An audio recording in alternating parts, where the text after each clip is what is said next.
Rebbe went home after the chuppah. It was like 5 o'clock in the afternoon. It was a day chuppah. And the Rebbe went home to the Rebbe's like for an hour. The Rebbe would go home for an hour, 5 o'clock. So he was walking past the chuppah on his way home. In the car already. And the Rebbe looked at me and the Rebbe waved like this. And I waved back. My father gave me such a chilek. He said, put the hand, help the hand to sich. So my Rebbe macht mit the hand. So I said, he made heiß to me. He made heiß to me. He says, either he said, it's just a chaber, he just a chaber. So steht wie ein Soldat. So steht vom Rebbe, wie ein Soldat, halt the hand zu sich. Welcome to Homesick for Lubavitch, a podcast where we explore Lubavitch identity in the year 2025. My name is Bosi Lgani, and I will be your host. Let's begin. Alrighty, we are here in Los Feliz, right? Yep. Los Feliz, California, suburb of, it's not a suburb, it's part of LA. Yeah, but most people think LA is just Hancock Park. LA is a very big city, and even the valley is part of LA. Right. So, Yeah, but if there aren't kosher restaurants down the block, it's not LA. Yep. It's a 10-minute drive from Jeff's, Bekitzer. All right. And not 10 minutes, a half hour. Right, Mamish in the boondocks. All right, we're here in Los Feliz with Rabbi Leibel Korf. And the last time I was here was almost 20 years ago. Not quite, but almost 20 years ago when I was a shliach in Los Angeles. We walked here on Shavuos night. And it's in your old Chabad house. It was like a restaurant of some kind, right? Converted a restaurant to a Chabad house, the shul. It was like a porch or something, right? Get on the porch first, and you come in, and we flattened the whole bar, and we made it one big room. I remember, yeah. It was a nice show. And we spent, we had a suda, and we shared, we did talucha there. You spoke very well. You spoke at the... Thank you, sir. Yeah. My old career. And I told you then that the Bachrim that spoke well did well on shlichus, so... Yeah, and look where I am now. Anyway, there always has to be a yitzim in the klal. Anyway, still young. The exception that proves, and I was sitting in Crown Heights this past Shabbos. I went to visit my parents in Crown Heights. They live in Crown Heights now, and my father goes back and forth to Hong Kong for all those yentas who need to know. But I was they were there for Shabbos, so I went to visit them for Shabbos with my family, and I went to shul, my class shul. On Lubavitch, and I'm sitting there, and I hear that a classmate of mine, actually a bit older than me, he just turned 40. He's going on shlichus this week to Vancouver. So it happens. Od yesh tikva. You never know. I hope that you understand, and I believe that every moment of your life, you're in the shlichus of the Rebbe. Wherever you are, whenever you are. Let's talk about it. I'm not arguing with that, but I think there's a difference between the idea of shlichus and then actual shlichus. And I'm not talking just about titles and official, hierarchies of merkas or whatever. I think there are people who put everything to the side for the cause of shlichus, and they're putting their emotional well-being very often, their financial well-being, a lot of things to the side for that. And I think that needs to be its own category, and even if there are things that I do that are aligned or adjacent to shlichus, I'm not, it's not the same. Maybe it's connected, but it's not the same. It was my remark on Od yesh tikva. That every Od yesh tikva. Right now you have this, this could be the hashgacha pratis or David wants from you, and you should be matzliach. Thank you. So anyway, we're back here. Zrek, what's it? Eventually I came back to Los Feliz, and it's a pleasure to be here with you. And it was a crazy story. I realized that I had some time this evening. I was here in LA this morning, and I realized I had some extra time this evening. I was like, who should I'm trying to find somebody to interview. I'm sitting in my car on Pico. We're talking about Jeff's. So I'm Pico. I'm sitting in my car, and I asked a few people for ideas, and somebody sends me Leibel Korf. I don't know. I'm going to ask him to, in a few hours, I'm going to drain him a cup. Then in a few hours, if he's available, it's not even polite to ask somebody so last minute. And punct while I'm having these thoughts, you walk right by the car. Thank you for clarifying that I'm not prepared for this event tonight. I'm happy to No, but share. I'm just saying that, not that I'm a mumch in Ashkacha Pratis, but while I'm thinking about it, you might walk by the car. I walked out of the car, and here we are. So anyway, you asked what we're going to talk about. The truth is, I don't know, but I'm sure you have a lot to say. And so let's just begin from the beginning.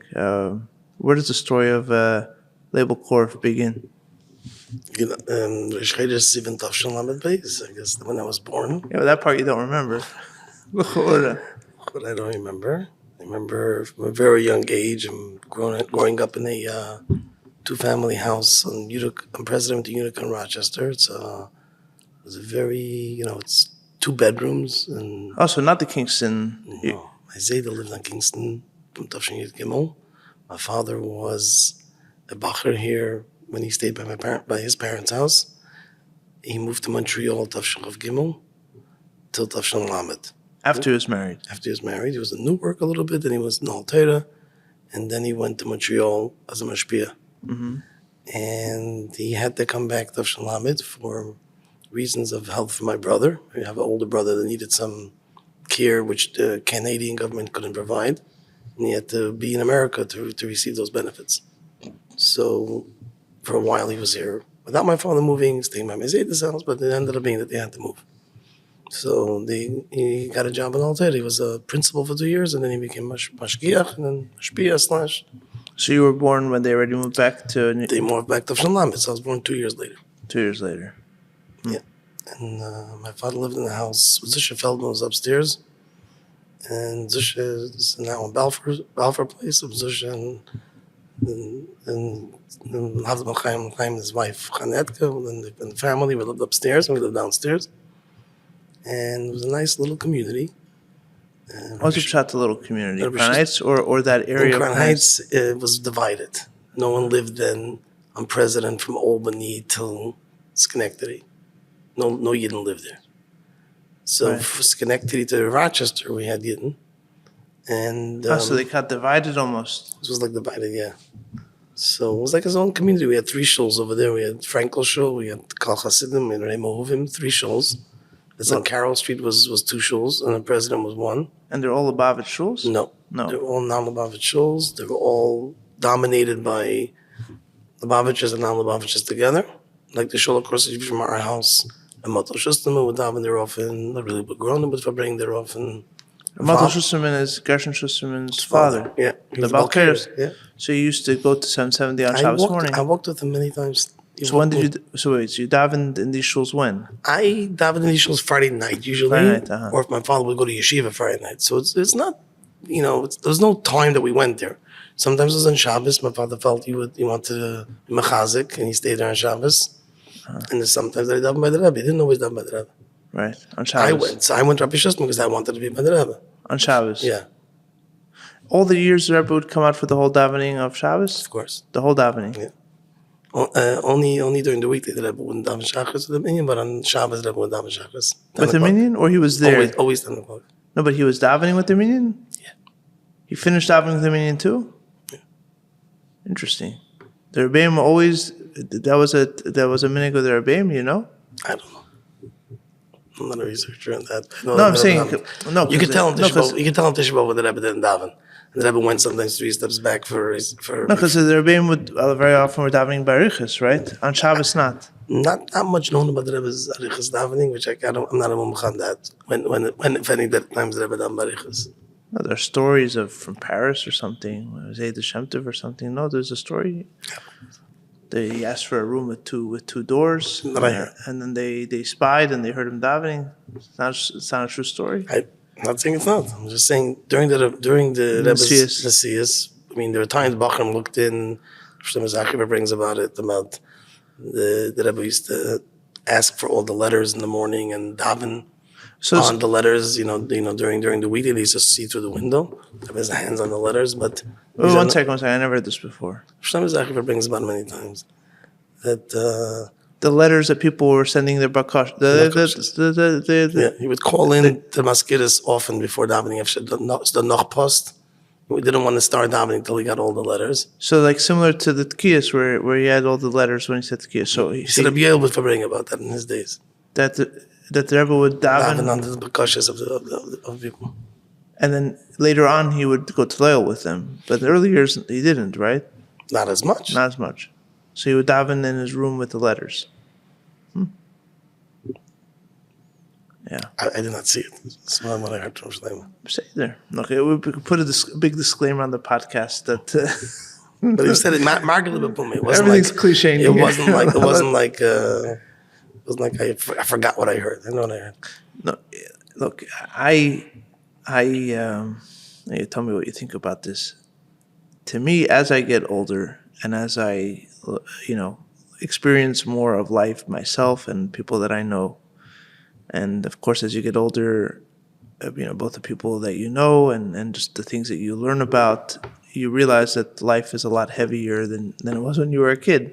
And there's also a lot of beautiful things that you experience, right? But so anyway, with time, to me, the thing that, I understand that I was a massive Talmud Chacham, and I understand all these things of Heiligkeit and Kedusha. I don't understand, but I know and I believe these things. Tzidkus and all these things, tzaddik and asyader, whatever that exactly means. But the thing that mamish hits me like a truck is the weight that a Rebbe carries from the moment that he's makabel in Nesius of the burden of people's shverikeiten that they sent to him. It's just staggering. The amount of things that people push it. It's not even a matter of what he's able to do about it. It's just the fact that he's burdened with it. So again, I'll quote Reb Shlomo, which was after the Yichidus, and there was late Yichidus, and the Rebbe down for the Amid Tavshich of Hay. And he said you could hear on tape some of them. The Bechiyas, after a heavy Yichidus, and the Bechiyas that were in the davening. What do you mean? What's davening? Shachris was right after Yichidus sometimes in the morning. And there was daven dominion? The Amid, the Tavshich of Hay. So the Bechiyas was, after a long Yichidus, and the Rebbe down for the Amid, then straight after Yichidus, and his Rebbe would daven early morning before he went home after Yichidus. Right. And he said that the Bechiyas were very strong. You saw that it was, following Yichidus. Yeah. Look, I'll tell you a small one like that. My father seldom showed my brother to the Rebbe, but the Rebbe would always show care for my brother. Because my Zayda used to go in Yichidus every year from Tavshel Lamed Aleph. He used to go in Yichidus for collecting Maimed in Toronto. Your Zayda was a Shadar? Shadar. Used to go to Toronto and get Maimed. And there's some videos of it because Jem, has the videos if it was ever in the Zal after Yichidus Klolis. Right. Either upstairs or downstairs. This was in the later years. But even those years, many times it was inside. I'm saying the videos are from the later years. Right. Yeah. But it never, otherwise was in the room always. And still in the room. Tavshim Tes was in the Rebbe's house, and then Nuna was in the Rebbe's room. Then sometimes it was in the Rebbe's room, sometimes it was after Yichidus Klolis. And he used to always ask about my brother. So the Rebbe would ask you Zayda. Yeah. And you say, my father's son. So my father and mother were bringing him in, so they came by dollars from the front door. So at that time, the whole camp from Detroit was going by. And the Rebbe gave everybody $2 as in Detroit. To every one of them. And then the head counselor saw my father and my mother coming, holding someone and controlling him. They realized right away, they stopped the line. And the Rebbe looked up, they said, and after my father and my parents went by and they got dollars, the Rebbe didn't say anything to the rest of the line of the kids going to camp. And then Rebbe Gorner kept on mentioning this is from Detroit. Wait, your brother was in Detroit? You're not getting. So basically, they stopped the line of the camp going through to let them skip the line so they should be able to go through. To come get $1. Right. So the head counselors were getting $1. Each kid was getting $1. Tzlach and Nitroid, Tzlach and Nitroid. And the Rebbe was saying Tzlach in Detroit Yeah, this time. each one. This is on the way to camp? This is before they went to camp. Okay. So he stopped the line, in the middle of the camp line, Right. so that he should go through. Right. So they saw in the Rebbe the burden of what he just experienced, that he just didn't say anything to the other kids afterwards, sort of like he was Wow. still, usually in dollars you could see that Rebbe sees one person and right away changes to the Right, next person, right. and it's like, Right. cut and straight to another person's, many times when I went by Medla, there's like 3 people in front of me. One person was very strict, the other person was a big smile, and the other person was, then is me. There's like no, there's total change. Which is exhausting, by the way. It has to be exhausting. I see. So you were talking about the burden, so I could tell you a story, a personal story that you saw that was burden. Amazing story.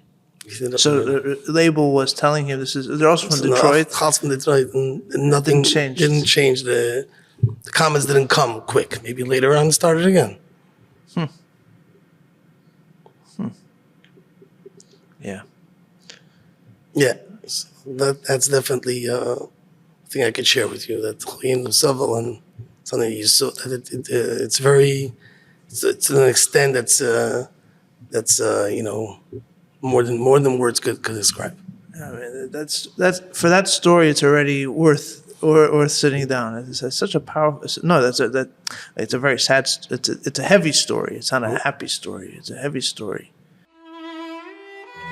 This year marks 75 years since Yud Shvat and the first Bosi Lgani. If you're looking for an event that is memorable, meaningful, and affordable, let me recommend This World is a Garden, a film and live concert production created by us here at Yuvla Media, inspired by Bosi Lgani, the first mimer, the Rebbe said. If you're a regular here at HFL, you know that Bosi Lgani is something that we think about and talk about a lot. And in this production, we use the power of cinematic filmmaking and a live concert by a string quartet to bring the beauty of Bosi Lgani to your community and your audience in a way that they've never seen, heard, or experienced it before. The production has already been hosted by Chabad houses around the country and has drawn wonderful reviews. Our package comes with everything that you need to put in the production: the film's original arrangements for string quartet, publicity materials, everything besides the string quartet, which we recommend that you hire locally to save on travel costs. To find out more about this production, please visit thisworldisagarden.com. Again, thisworldisagarden.com. And now, back to the show. Do you have any understanding of why this bothered the Rebbe so much? The peckle of my parents was something that he definitely carried. And if you began a conversation with my Zayda about that, and seeing it, unprepared, this is a very unusual thing that never came with him. This was something obviously that I was. You said before that your father didn't bring it up. Didn't bring him over often. No, he never used to ask him about it. No. Your father didn't bring the topic up to the Rebbe. No, by dollars. No, in general. You said something about your father didn't bring him often. He didn't bring him to the Rebbe. He didn't bring him to the house. Why he didn't want to be met? No, it was not a it's not a common thing that we did. He wasn't home. He was in care in other places. There wasn't a reason to bring him. It's too complicated. Yeah, you have to control. It's hard to do it by $1. It's hard to do it by. Did your father speak to the Rebbe about it? There were times that we had ideas to do things, and the Rebbe would either send, to move out of Crown Heights was always a no, and to be misiates with other doctors was always, different misiates, but it was clear. It was a lot of that, direction, but not an often writing.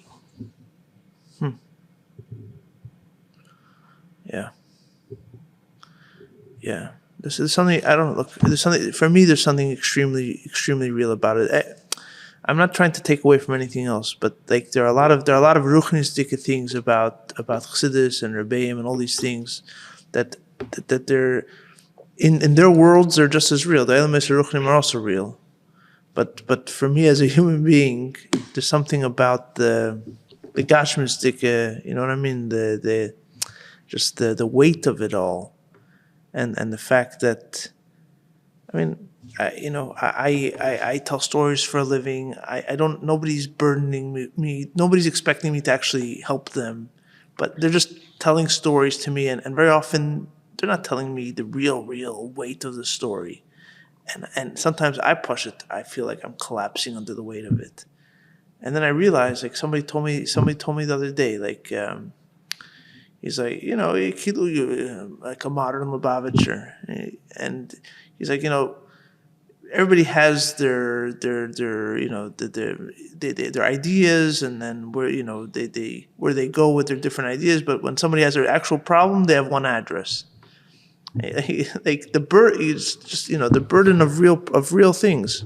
I don't mean to redirect this from being just for physical things, because the Rebbe was full of that. There's always, for the time that my Shvel was writing, helping to prepare the Closeness, it was then called Your Shver, for those who don't know, from shliach Morocco. So he used to work on the Closeness. He was in the beginning, him and Reb Nachman Sudik and Shmuel and the Rabbi Bagimilski. You're talking about the first Rad Chazoras Dach. That's how they started it. Right. So Rabbi Chadikov complained to him why he's bothering the Rebbe with it.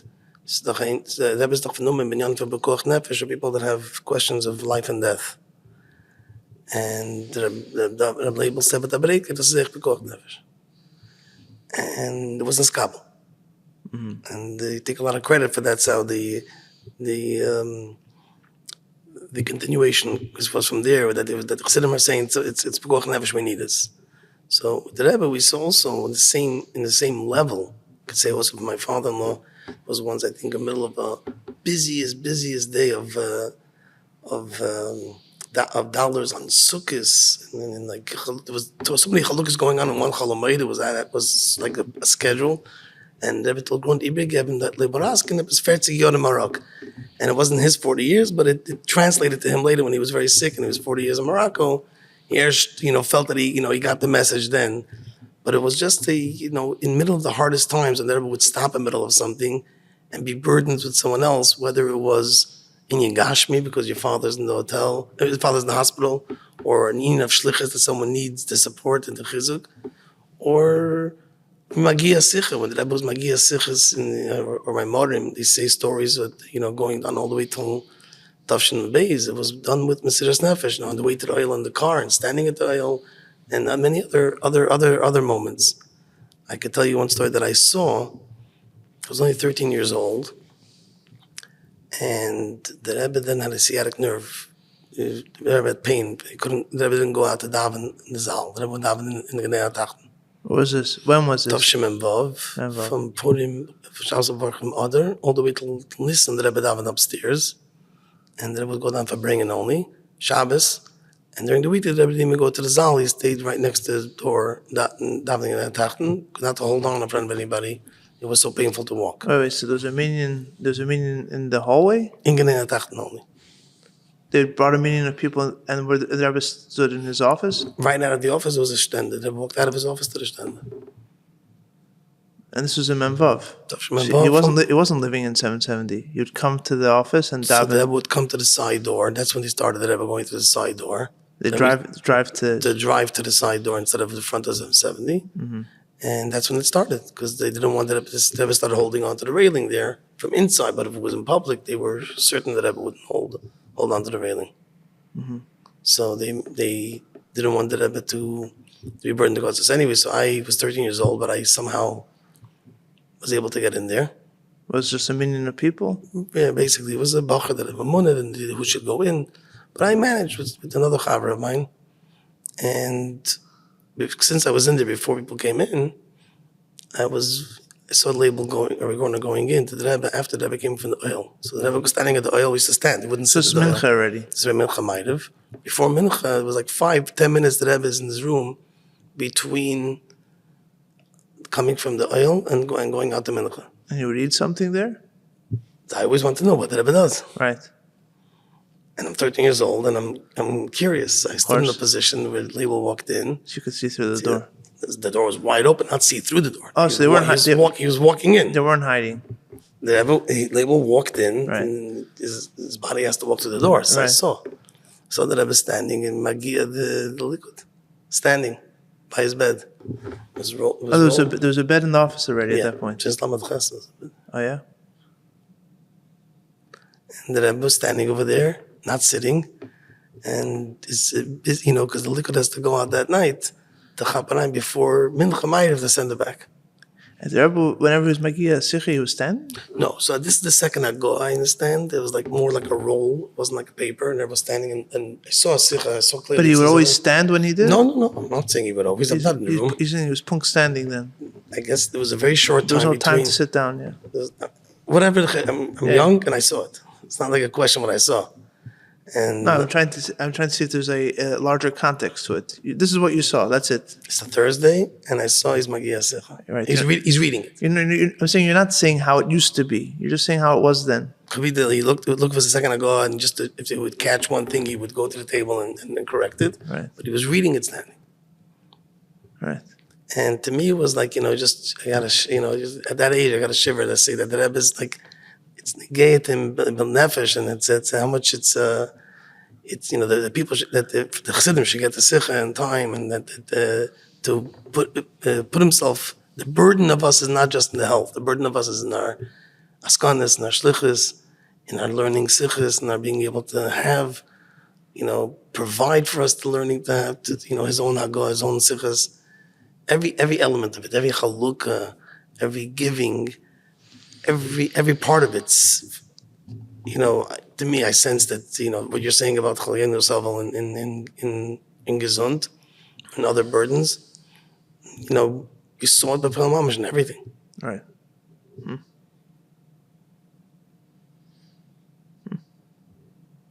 Yeah. Yeah, there's a very deep caring over there, no question. And he cared for you if you were, seemed to be insignificant. So again, I was a kid. So I'll tell you a little bit about my youth. So Tafshlam Beis, it started, right? But as I got older, maybe, from Lamed Ches, let's say, from Lamed Ches, I witnessed. You were there, so you remember? I remember an Afton breaking a window. I'm a kid. I remember it looked like an Afton, whether it was a Yena, whether it was a Shalom or someone else, but I saw someone breaking a window. To me, it looked like an Afton. Could have been Yena. And the back windows. There's a whole bunch of them. There's the windows in the back, and I was with my father the whole time. So Lamed Beis, Lamed Ches. But you understood what was going on at that age? The Rebbe is nicht gesund, and I have him geluft. Right. So I went outside. We waited for the Rebbe to come out, and we understood that the Rebbe is okay. I think the Rebbe came out. My father told me the Rebbe came with the hand. So we went home. How do you remember your father's disposition throughout that whole thing? You know what? I don't know. I think. How do you remember? If I remember that night, he was concerned when we left 770, but then he was sort of looked to me like he was comforted when the went out to the sukkah and that he made with his hand. That sounds sign good. Right. Until we came back the next morning, I don't think he grasped the situation. And then? I don't know. I don't remember a lot. I just remember the Daiga, and I remember Shchedesh Kislev. Going the next day to 770 on the way to Al Torah and being brought to there by my brother and seeing the simcha of Lamed Ches. But I can't share with you now the dveikai that my father told me afterwards, what the matzav is and that the Rebbe has to be gesund, the Rebbe can't come down. But it was, again, that part is not clear to me. That's not what you were bringing it up for. No. I wasn't bringing up Lamed Ches for Lamed Ches. I'm just saying that that's when it started my waking up to want to be in a very unusual way, because I was all the way on the other side of Crown Heights. I was between Utica and Rochester, and there wasn't a lot of friends there. I had a friend, Keller was my friend, and sometimes the people on Crown or Carroll. But in general, it was my Deval Chuvas that came to my father to learn with him in the morning, chossidus, either 6 o'clock or 6:30. Over there? Yeah. He would have a share before you went to Al Torah in the morning. You would learn with Tanya in English. Right. Anybody my age remembers in 770 the Torah. So this is the beginning of it. It's a different group, but there was a group. Same idea, though. Anytime that my father had a rule, anytime that somebody wants to learn with him, he's ready to learn. So 6 o'clock was the first year in my house. I was woken up by noises of screaming, English words in chassidus. And your father's English was Beseder at that point? I guess he learned high vocabulary by knowing, revelations and concealment and edus. Every time he learned the words and he taught it. Uh-huh. Yeah, people loved hearing from him. He spoke with such hearts and such emes, and people loved coming to Ashuru. It was a real. Of course, it was a Havana also, but it was a lot of devotion and emes that they got to my father. Yeah, so I was a lot connected with older people. There was always older people coming to our house. My father would take me to yeshiva with him, so I'd raise the next elder bachrim, I guess, to take care of me was to take me to Seder Chassidus now with bachrim. So maybe I got, at that age, I wanted to get old quickly, and was very intrigued and inspired about everything about the Rebbe. So even before my Malach, when the Rebbe started Tzivos Hashem, and then, he welcomed all the children right, to his. So you were 8 years old by Tzivos Hashem. But so by Tzivos Hashem already, I was 8 years old. I was the beginning of Tzivos Hashem, beginning of my Malach. I was 8 years old. So you were in the thick of it.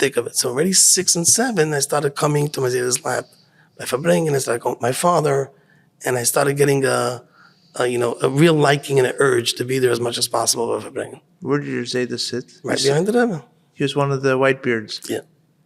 And your father stood? Stood not too far from him, behind the Bel Yunik. Also on the platform? Mangel. Also on the platform? On the platform. What, next to Nissa Mangel? Yeah, right behind Mangel. So he always stood there. He's been on the podcast. You asked me who's been on. Who's that? Rabbi Mangel. Okay. So, came to Dalim. So, yeah. So I had a real desire to be by the Rebbe as much as possible. And Tavshim Malv, of course, lifted us all up with Tzivos Hashem. What was that like as a kid at the time? Did you realize what was going on? Did I realize what was going on? No. Did the Olam realize that something was like? What was the perception of it? There was all of a sudden that we mattered so much that the children all of a sudden that nobody could chase us away from next to the Rebbe of bringing. No, but there were children rallies before. Very few, but the Rebbe basically made the importance from, first of all, the hakafa with the kids. Then the Rebbe said he's not going to do it again because it was the Bilti Seder. But the Rebbe had hakafa with the kids. There's enormous, But there was dafka Bilti Seder by the kids. Kids hakafa? What was more Bilti? You're saying because there was no space for the kids? Himself went around to people, geh avek, to B'sibir Bar Mitzvah, geh avek. It was like, pushing, making a Seder there. Explain. Tell me the story. I have no idea. The Rebbe came to the hakafa. The Rebbe said only children should be there, and only. It was a separate hakafas, or was one of the separate? Hakafa hay. So the Rebbe would stand on the bimah for that hakafas, right? So what did the Rebbe want? They wanted to dance with the kids, and came to the hakafa with the kids. The Rebbe wanted to come off the bimah and dance with the kids. With the sefer there. But other hakafas, he stood on the bimah. Right. Only hakafa aleph and hakafa zayin the Rebbe would go. The Rebbe would go down for dance with the rashag. Hakafa aleph and hakafa zayin. Didn't he dance to the rashag on the bimah also? No. Only the hakafa.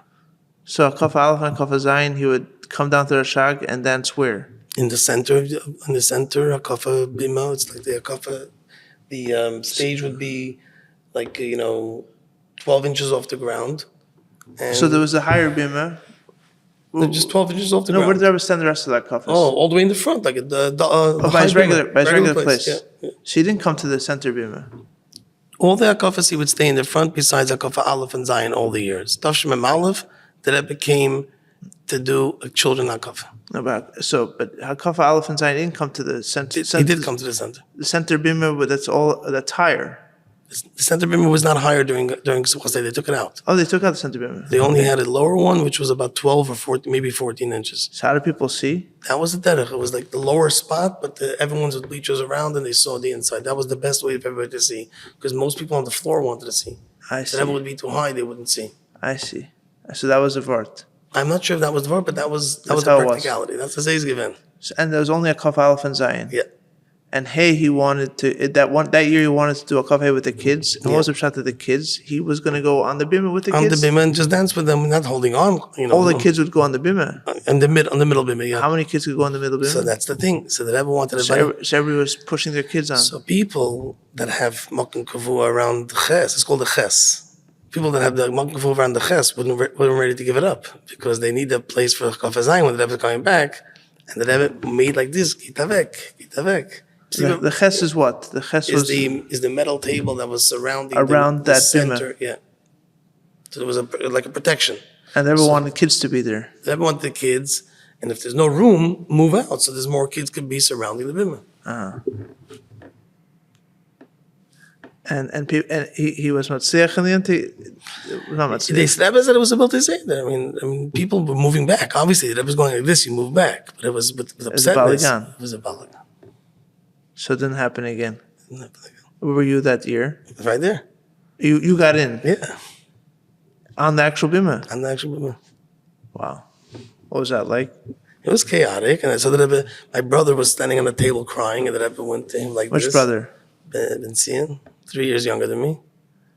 That's not Pesach, is it? Pesach is younger than that. Okay. Oh, Ben Zion in Florida. Pesach was a year old then. Ben Zion in Florida. Yeah. Since Pesach was born Mem. Yeah, and Zion's born Lamed Hey. Right. So Lamed Ches is a 3-year-old on the thing. He was 3. Yeah. She was crying because of the balagan. You didn't know what was going on. Yeah. It must be very chaotic. Yeah, I was crying many times on the 3. Never prepared. How long does that kafah last for? I don't remember. You remember what niggin they were singing? In general, that's the first and last. I think was the same one. Maybe we want Mashiach now. I can't remember. You have to look in the Yemans. I'm not a historian. I just want to know what you remember. That's what I remember. I don't remember the niggin exactly, but there was definitely a lot of children there. We were singing and what's up, shot? So everybody was standing in one place and dancing, and not one place. They was trying to make us say this. So they was walking around in the ches and then making a mitzvah. And someone said he's holding somebody that ever let him, and it was like it was negotiations. It was it was not to mention names, but it was a balagan. And they wanted to dance with the kids. Yeah. So like basically one place that was affected between the ches and the bimas fabrengen is 10 people could stand there.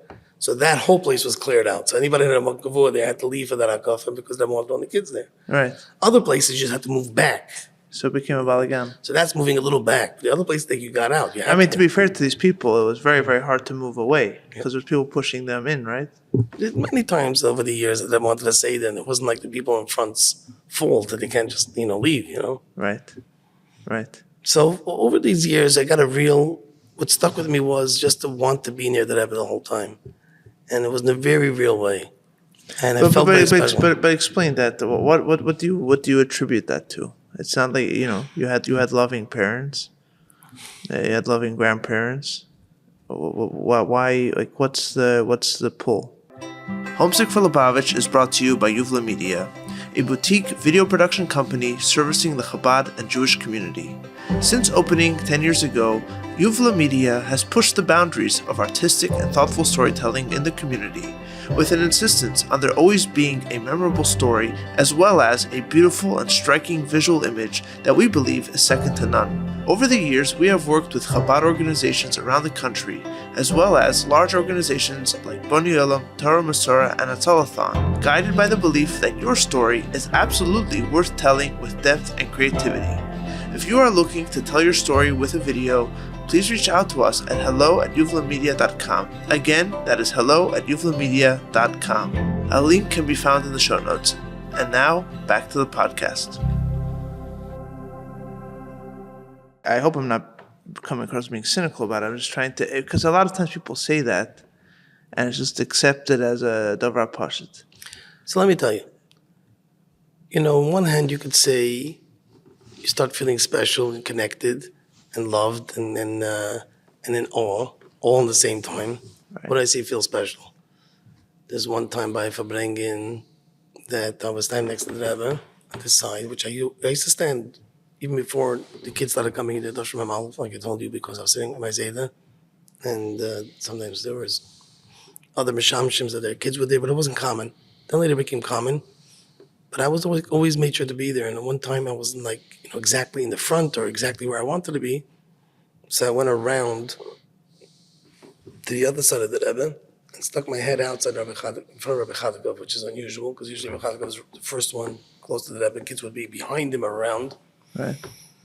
And I just decided to, stick my head out all the way. And the Rebbe, during the Farbrengen, clapped at me very strong. It was unusual during the Farbrengen.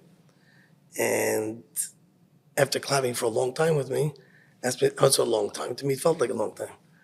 The Rebbe asked me, L'chaim. This is a Farbrengen during the week? Shabbos Farbrengen. And Rabbi Springer came running with the bottle. So you're sitting where all the kids are playing with their shoelaces? I never saw the shoelace being touched. It's a story. So you think these stories are made up? I'm not saying they're made up. I'm just saying it wasn't me, and I never saw it myself. Okay. I used to stand over there. But that alleged space underneath the table. Yeah, so I was not mamish under the table itself, but a little further in front, and the other table, which has every table has its posts. So I stuck out my head in front of Rabbi Chadikov's chair because he wasn't right next to To sing. And I clapped, and the Rebbe clapped very, very strong with me. That was L'chaim. That's like the one that you say kiruv that I felt, but I never felt that kiruv that I wanted to, I feel as ich bin nont, that I could, like that kind of, nont. I remember one time my father. This is probably Lamites because by someone's chuppah. So it's Lamites for sure. And the Rebbe waved to me. So I waved back. My father got so upset at me. You were at a chuppah? I'm just remembering the story. You were at a chuppah and the Rebbe was walking by? No, the Rebbe went home. The Rebbe went home after the chuppah. It was like 5 o'clock in the afternoon. It was a day chuppah. And the Rebbe went home to the Rebbe for an hour. The Rebbe would go home for an hour, 5 o'clock. So he was walking past the chuppah on his way home. in the car already. Mm-hmm. And the Rebbe looked at me, and the Rebbe waved like this. And I waved back. How old were you? Lamed 7 years old. 7 years. And my father gave me such a chilek. He said, put the hand, help the hand to sich. So my Rebbe machen mit the hand. So I said, he made nice to me. He says, either he said, it's just a chaver, English a chaver. Du stehst wie ein Soldat. Du stehst wie ein Soldat, halt the hand to sich. And I got that a lot from my father in general about this Kabbalah Sale, this that you're just remember when you're around the Rebbe that this is not something you're feeling comfortable with. And so the all was there very strong, but in the same time, there was always I couldn't get enough of it. I always wanted to be more. I always wanted to have a front place by davening in the front, never miss it. And the Rebbe used to give nickels. I used to be there so many times. The Rebbe gave out nickels. Do you think the two things were in conflict? The old school, like your father's approach and what the Rebbe was trying to do with the children? I don't think so. No? I think it instilled to me that the relationship should be a healthy one. The healthy relationship was that how stupid it would be if I would be a child growing up and thinking that I'm just a friend, and to know that to know what I'm next to at a young age was a beautiful gift I got from my father. Right. I loved it. I'm very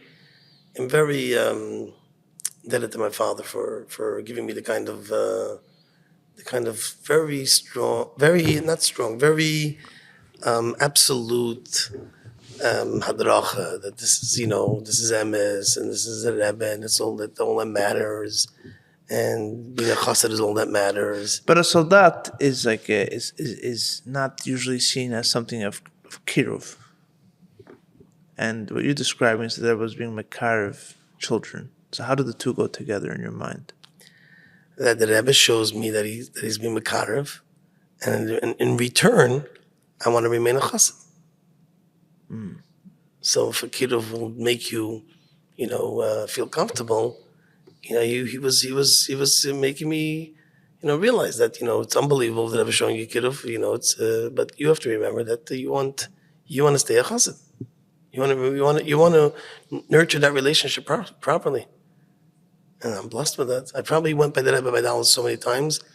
I don't remember ever saying a word. I always asked the masker to say for me. For some reason, I never felt comfortable to voice my request to the Rebbe. I always had the masker ask for me, and something that stayed with me till Tafshin Beis.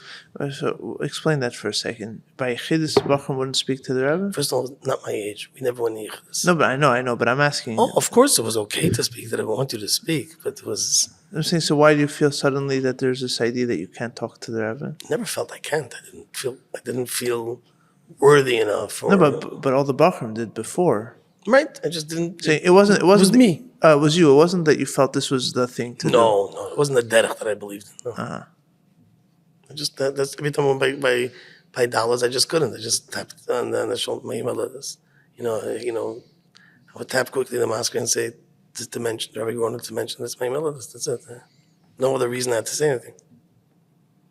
Bachram in general would do that, or No, it was back. It was equal. I think people that said, people that didn't say. mm-hmm. Do you regret now that you never spoke? You know what? I don't think I can say the word regret. The word regret would be for things that I didn't do proper, that I could have done more, pay attention more by Fabrengen, not distract myself, take more add-ins, things that years later felt to me that there was moments that I was there that was right there. I could have remembered better, adhered to better. In the words of, in the list of regrets, it doesn't go. I'm not so confident that this is like, but maybe once or twice I should have let the Rebbe hear me, and maybe, I would be uplifted more for that. I remember once other time I didn't want to speak to the Rebbe. I wanted to say something, but I couldn't. The Rebbe, Tafshin Mem Gimel, Erev Rosh Hashanah Tafshin Mem Dalet. Recently a video came out in Gem that I could explain exactly what people see in that video, because it's sliced in the middle from when the story that happened, and you see the later part of it. So Erev Rosh Hashanah, the Rebbe was going to the mikveh, and so this is Tashmim Gimel, right? Erev Rosh Hashanah Tafshin Mem Dalet, and I'm the last one by the car, and the Rebbe is giving out nickels to everybody, to all the kids, and I'm the last one, and the Rebbe stops by me, and the Rebbe goes like this, and like this, and like this. So he's telling me that he doesn't have any. He ran out. Yeah. So as a kid, I felt like he's telling it to me. I should tell him I'm okay. The words that were thinking in my brain was "Holgeben stuck Ashpeta." That was the words that I was telling myself to say, but the words that never came out. It wasn't a shitta, it wasn't a derech. I just didn't come out. And you were then 11 years old. So I was 11 years old, yeah, because I was Rosh Hashanah time. So Mem Dalet, I would be 12, and you're good. I would be 12 that year. So I was 11. I mean, you're also 11 years old. A lot of 11-year-olds are shy to talk to. I wasn't. You're saying I was comfortable then at that age to talk to adults. Uh-huh. But I was thinking in my brain I should tell the Rebbe that I'm okay, so the Rebbe shouldn't have to worry for me. The Rebbe turned around, and there was a person that wanted to give Rabbi Krinsky. I saw a quarter and a nickel in his hand. The Rebbe went like this. The Rebbe went back from his car to his room to get me a nickel. This is from his car instead of Rosh Hashanah. By the mikveh, he went? No, the Rebbe was in 770 going to the mikveh. Oh, going to the mikveh. And I was the last boy before the car. Mm-hmm. And the Rebbe went back. By the time the Rebbe came back, more kids were there. And more kids got nickels, but the whole bag of nickels came. Uh-huh. So to me, it was, again, there was no question. I ran to my father. I looked for my father downstairs to tell the story. That the Rebbe, for me, I don't know if my father was oivei. He made the Rebbe go all the way back just for you or happy for you, but to me, it was just for me. This is Erev Rosh Hashanah, and just for me that I was going all the way back. It meant. What did your father say something? No, negative. Right. No, I was standing in line waiting for nickels. No, you didn't do anything wrong, yeah. No. There were times that Bachram told me to go away because I was always have to give me a nickel, so I would hide.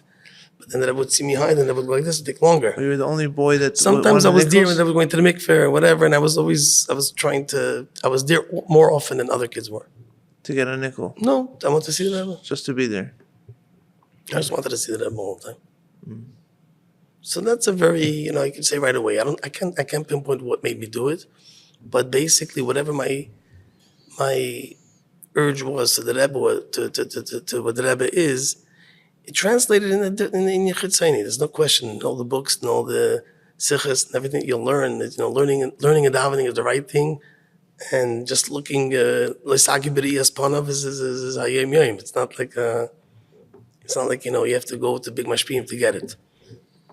But for some reason, that was just what was my it's a tevi, it's a hara. It was very strong. And that's where I went very often. And it's not one of the things I regret. Right. So let's spend some time about your father, who a lot of people listening to this, and I remember him from Altera. We saw one side of your father, but I'm sure there's a side of him that you knew as a son. Yeah. Talk a little bit about your father. For those who haven't put it together, is Reb Pinye Korf.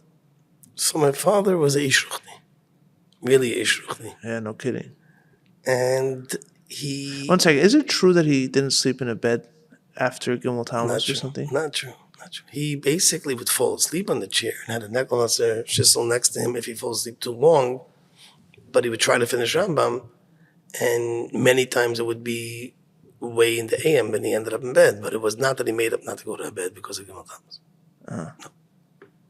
So there's people, it's a legend that people made up. Yeah, it's not true. All right. Now that we clarified that, let's go back to your son. Father's a ishruchni, he did the right things. And he was very into his avoid of being a mashpia for Bachrim. It meant so much to him. He cared for Bachrim. And he would come home every evening from 7 to 8 for dinner. And from a young age, we always knew that even if we ate earlier when we came home, usually it was just cookies and milk. We wanted to eat with my father. And my father would always read Lubavitcher Rebbe. Something was read by the table. There was always a dinner table. We always sat down, saper, we called it. Saper. My father said, saper, nukum, saper. What is that, a Yiddish way of saying English? His pronunciation of English was not supper, it was saper. So he would say, come and saper. And we would sit down, we would always say, avart. There was no such thing as wasting time. There was no such thing as a table with divrei chayil. There was no such thing as a tolerance to something which wasn't an aveda. And a meal has to be in your Kodesh. It has to be lane from the Lubavitcher Rebbe. So we respected my father immensely. There's never anybody in our family that didn't look at him as MS, cared for us. I used to bother him when he used to walk with me. I said, I'm not walking you for free, Zogmer Meises. So he used to tell me stories from the Rebbeim, from chassidim. So over the years, when I was young, we used to walk. It's a long walk from Utica to 770. So there were times I used to walk with him, and he used to tell me stories. Do I remember them all? No, but it was those stories that say my morim and siches or stories that he only knew. But he knew a lot of mices. He knew a lot of mices. He picked that up from his father, or just in general? I think in general he remembered stories very well. He remembered the details very well. Right. He had a chush for stories. Yeah. And that's most of his upbringing is now that they're writing them down. So they're all usually stories that he just remembers. You could sit for 2 hours and just share stories. Did you feel that he was down to earth as a father? Of course. He cared. What was darfst? If it was darfst, it was like an aveda. He was like, what has to be done, well, I'll take care of you. Like if you need it. It was always was darfst, but he.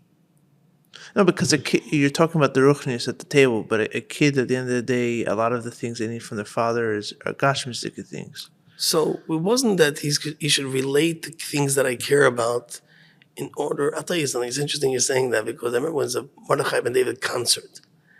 And he knew that I would like a Mordechai Ben David concert. And I was shocked that he bought me a ticket. And it was Matzah Shabbos for Yisrael Shem Tov Shmira. So he asked Yisrael Shem Tov if it could be from the same one, 18 was I've given for my Masakol or something like, and I remember Yisrael Shem Tov standing there and saying, yeah, I cannot do it again. So I forget, whatever it was, my father, helped me to go to a concert. My father always took me.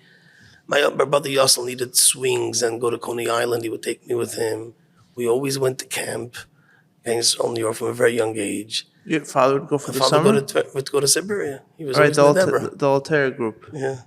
Right. So I used to go there from before 5 years old. I joined Bunk Aleph when I was underage. I was always in Gan Yisrael. I don't think it was never a thing that that I wanted and I didn't get. In other words, like if it was reasonable, Medafistan, it's Aveda, Medafistan, Right. And you always in the Gan Yisrael, New York. The 1 year that he wasn't looking to deprive you from Gashmis. But he didn't want me to make it. He didn't want me to make an issue of Gashmis, but it wasn't like I didn't feel, I felt sometimes, maybe jealous of the kids have more or have, go to a pizza shop, go to this, and I don't. But it wasn't. He was anti-pizza, or No, he didn't have the money for it? Probably didn't have the money, but we didn't go out much to places. It wasn't such a upbringing by us too much. But if I want to, I remember going to the pizza shop before for bringing because I went on Mevtzai, and it wasn't like I was deprived. I don't think I was deprived. No. They used to take me because of my brother. Every time he used to come home, he had to go to a swing, he had to go to the park, he had to go to Coney Island and ride. So he used to take me both together. I don't think any other of my friends went. Right. So even the 1 year that my father's beard was cut in Tashmim Gimel, so I wasn't sure if he was going to camp. Oh, one second. We know the story with the Satmar, they cut his beard, so he didn't want to go to camp because so there was a question if the Shmir, because he was being watched all the time because they threatened to him that something is going to be done to him or something. They felt if there was some threats if he goes open and he did make a whole court case. So he did feel threatened by them. So there was a question by the Rabbanim if he should go to Gain Yisrael. There's less protection. There's just a camp. What, in Kranitz you walked on with bodyguards? Yeah, the Bachrim loved it. The Bachrim had sticks and stuff. There was always downstairs in my house. There was Bachrim standing there. Did you know that the Rebbe had people walking behind him also with sticks also? I know that there were people behind the Rebbe. I didn't know about the sticks. Aaron Cousin told me a story. You know Aaron Cousin? Mm-hmm. He walked once with Shlomo Kuhn, and they had sticks. Mm-hmm. And Adkli Kach, that the Rebbe once, one time that they were walking behind the Rebbe, and somebody from the neighborhood who looked a little bit sketchy started approaching the Rebbe, and the Rebbe stopped and looked towards them. Never know. Yeah, he told me the story. It's quite a story, by the way. You there with me or not? Do you notice? Are you noticing? No, are you here with me or you're not here with me? No. Needless to say, they came running with their sticks, but they were more than happy to oblige. And the fellow left very quickly. But so you say the Bachram followed your father with sticks. So what I was trying to say is that I wasn't deprived. I said, I never went to Gain Yisrael Montreal. Let me go to Gain Yisrael Montreal. So, because if you're not going to Gain Yisrael New York, they would let us go for free if my father was there as a staff. Right. So if you're not going there, let me go to Gain Yisrael Montreal. So I was on the bus ready to go to Gain Yisrael Montreal when the Rabbanim said that he could stay in Parksville. So my uncle Avremel pulled me off the bus and said, come on up on the bus, come to Gain Yisrael New York. He wasn't in Florida? No, he was there in Crown Heights then. So yeah. So I'm just saying that, he was, people were protecting my father. He should have to pay $750, money he doesn't have. So right. So I went to Gain Yisrael, but But he would have sent you there. He would have sent me, yeah. He already had, the check was written. It was always, I never felt really deprived. I felt like we was living a ruchnistic life, and it's a beautiful thing, and I'm blessed to be part of this. Till Tov Shemem Gimel, so 13 years we were in that, small house with 2 bedrooms. But then we moved into a very large apartment with 6 bedrooms, and later went down to 3. But whatever, it wasn't like from Dafrim and Gimel on. It never felt really a deprivation or less than others. Right. No, but what I got from my father throughout all the time was unbelievable care. It was when you needed something, the attention was all the way. But we respected him a lot. We just realized that whatever he tells us is real, zemes, and it's for our good. Yeah. That's interesting. Mashpia is an interesting space to be in. I saw it when I was in Yeshiva also. Because on one hand, the Mashpia exists in a world of Bachrim, which is a very abstract world, where you're in a world where there's everyone around you is Bachrim. They have no daigis. It's in Indian it's all avoid ruchnis, and you're davening the whole day and praying the whole day, and there's nothing to worry about besides that. But a mashpia with children has has things to worry about. So it always what does it look like on that side of it? And if someone like your father who was a very Bachrim, to Bachrim, he looked like someone who lived in his own world almost. It's interesting to think about what he was like as a father for, especially with younger children. I'm sure as you got older, you became like a Bachar. So I got older quick. Even before my bar mitzvah, I already Started going to 770 like regularly, talking about every Mechamayrev, talking about Kriya, because I went to, those years we were still like young when we went to high school, to Mesivta, so I was like 12 years old, Shir Aleph. So I just went constantly to Mechamayrev, to the Rebbe's Kriya, skipped school, had excuses or whatever. And then, like for a long time, Rabbi Groner, who lived across the street of us, would drive me home every night after Myra, because I was no way I could walk home alone. Rabbi Groner also lived all the way over there? It was across the street between Utica and Schenectady. So every day he would drive over. And Shabbos, later years, he had an apartment from Kel Chabad.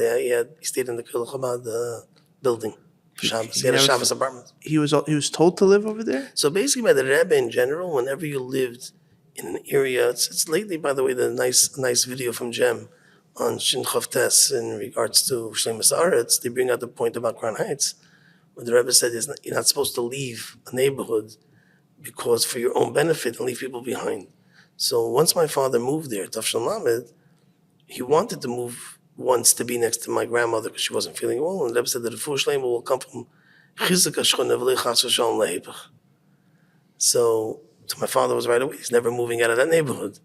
Eventually, in Tafshel Mem Tes, we had a fire. And we had to move, and Rabbi Heller said it's considered Chizuk HaShchona. We moved to 888 Montgomery. And then after my grandmother passed away, my Zayda asked us to move into the Kingston Avenue house with him. To help him out. He didn't want to live alone. He didn't want to live alone. He wanted us to move in with him. Right. I became his roommate. Your Zayda's roommate? How was that? How? How was it? What was like? Very close. Me and my Zayda very close. All the years? Yeah, I mean, he's a environment person. My Zayda used to go to Yichidus, like I told you, every year to the Rebbe.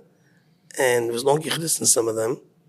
And I used to walk with him afterwards. He used to tell it to me. I didn't write it down. Those are my regrets, writing it down or really remembering a lot of details. But there were kid of the Yichidus. Where was he? Where was he? Where was your Zayda from? What's his story? So my Zayda, interestingly, there's Nikolaev, and then there's Kharkov. So where exactly was when he was how long he was in Nikolaev and when he ended up in Kharkov? So he came from a Lubavitcher family? Not only my Zayda's name is not Korf, you know that? No. So really, so my Zayda's father's name is Shalom Korf, but he was originally Khartonov. Oh, you're a Khartonov.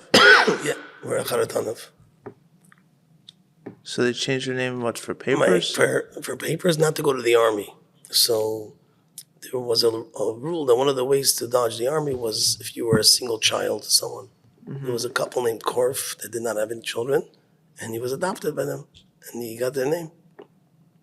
Is it Zayda's father? Korf? Shia Korf's father, Gedalia. Gedalia Korf. So he was adopted to avoid the army. Yes. Right. And Gedalia's father, Rabbi Varam, he has brothers that were known to be Baal Menagdim, Shalom and Aaron. So your grandfather's uncles, your great-grandfather's uncles. My grandfather's uncles. Your grandfather's uncles. Yeah. So Gedalia Korf, Ni Khartonov's brothers were Menagdim. Yes, and he was also a Menagdim, but not a composer. He sang. Right. And his father, Rabbi Varam, was also a Baal Menagdim. He composed a few. Right. It's a famous the famous Hamavda Ben Kiddush L'Chayil. There's a few other ones. Israel Zayda. Yeah. And then their grandfathers also were old chassidim. There's another 2 generations at least. By now they founded everything, the story about it. So you're Zayda Sheia Korf. So she's saying he grew up, spent some time in Nikolaev as a boy. Yeah, he was a Yosim at a very young age, 9 years old. And his father, Gedalia, passed away. Yeah, so he ended up being raised by his Reb Pinye, which is his mother's father. And why am I saying there was a Yosim? He ended up being a bocher that was working in the yeshiva in Kharkov.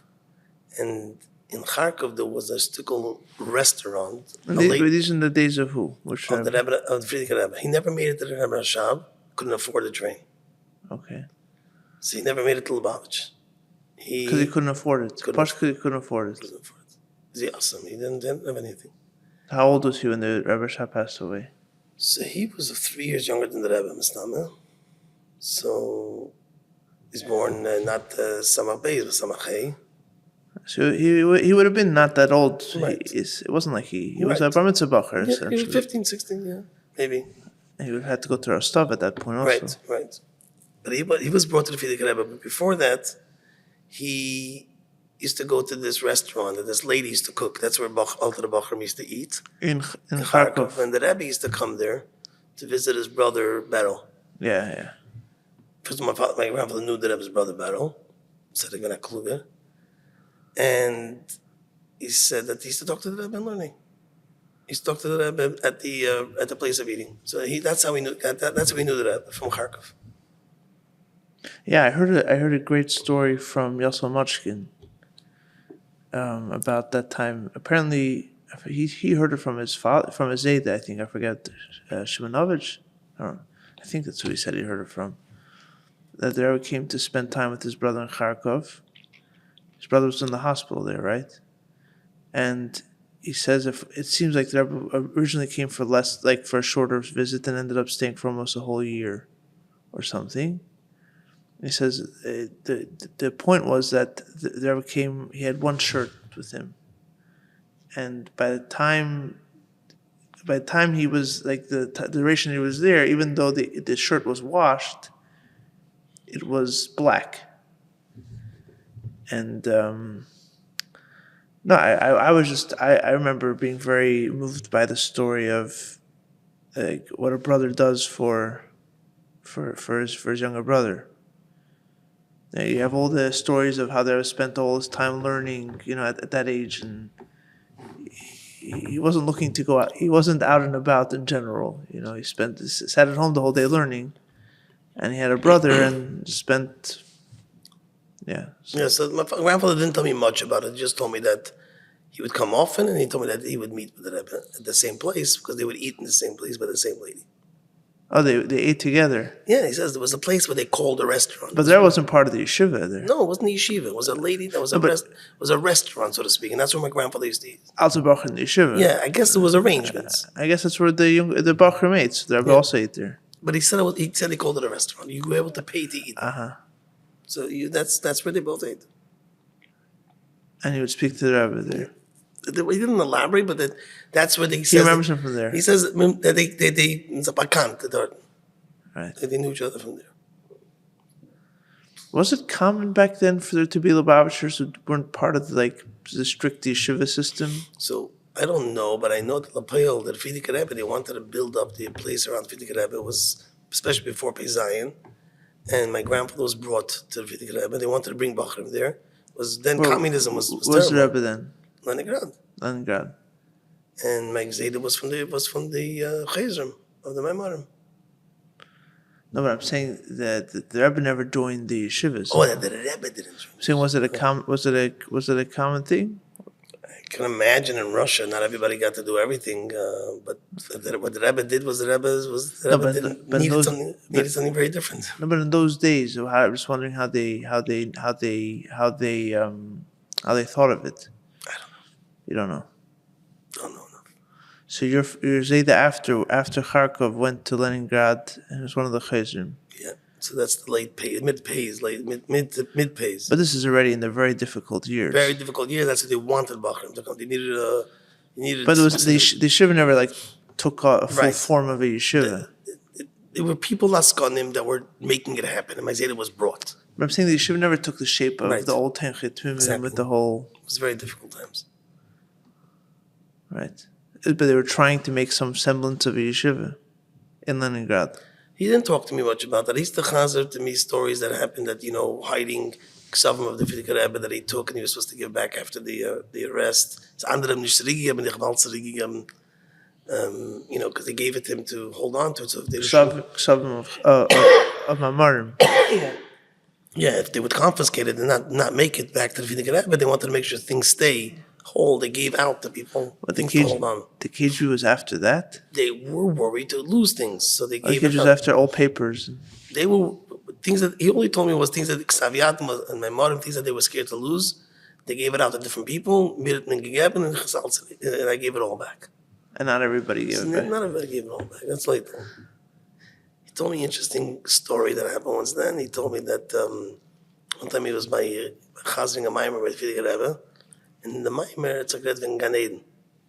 In the middle, there was an important phone call about the situation. So the Friedrich Rebbe said, from Gan Eden in Blatte. And he went to take the phone call. In the middle of the mimer. Middle of my Zayda chasiding back the mimer. The chassidim used to chazid back the mimer to the Friedrich Rebbe. So he was chaziding the mimer to the Friedrich Rebbe as a chazor. Yeah, but it was a very serious time. It wouldn't interrupt otherwise. Wouldn't there ever wear a gartel when he was doing it? Yeah, it was a very serious time. It was a serious moment what he said. It was like a mimer. And then he came back from the phone call, the Friedrich Rebbe said, "Nigen." So he can Gan Eden. Wow, that's a story. Yeah. That's a story. So my Zayda really felt that strong. And the Friedrich Rebbe would like be so present in the mimer. From Gan Eden and Blatte. And then, but he said he came back, he said, "With Nigen." So he can Gan Eden, like a mimer tune. What a story. That's a beautiful story. Yeah.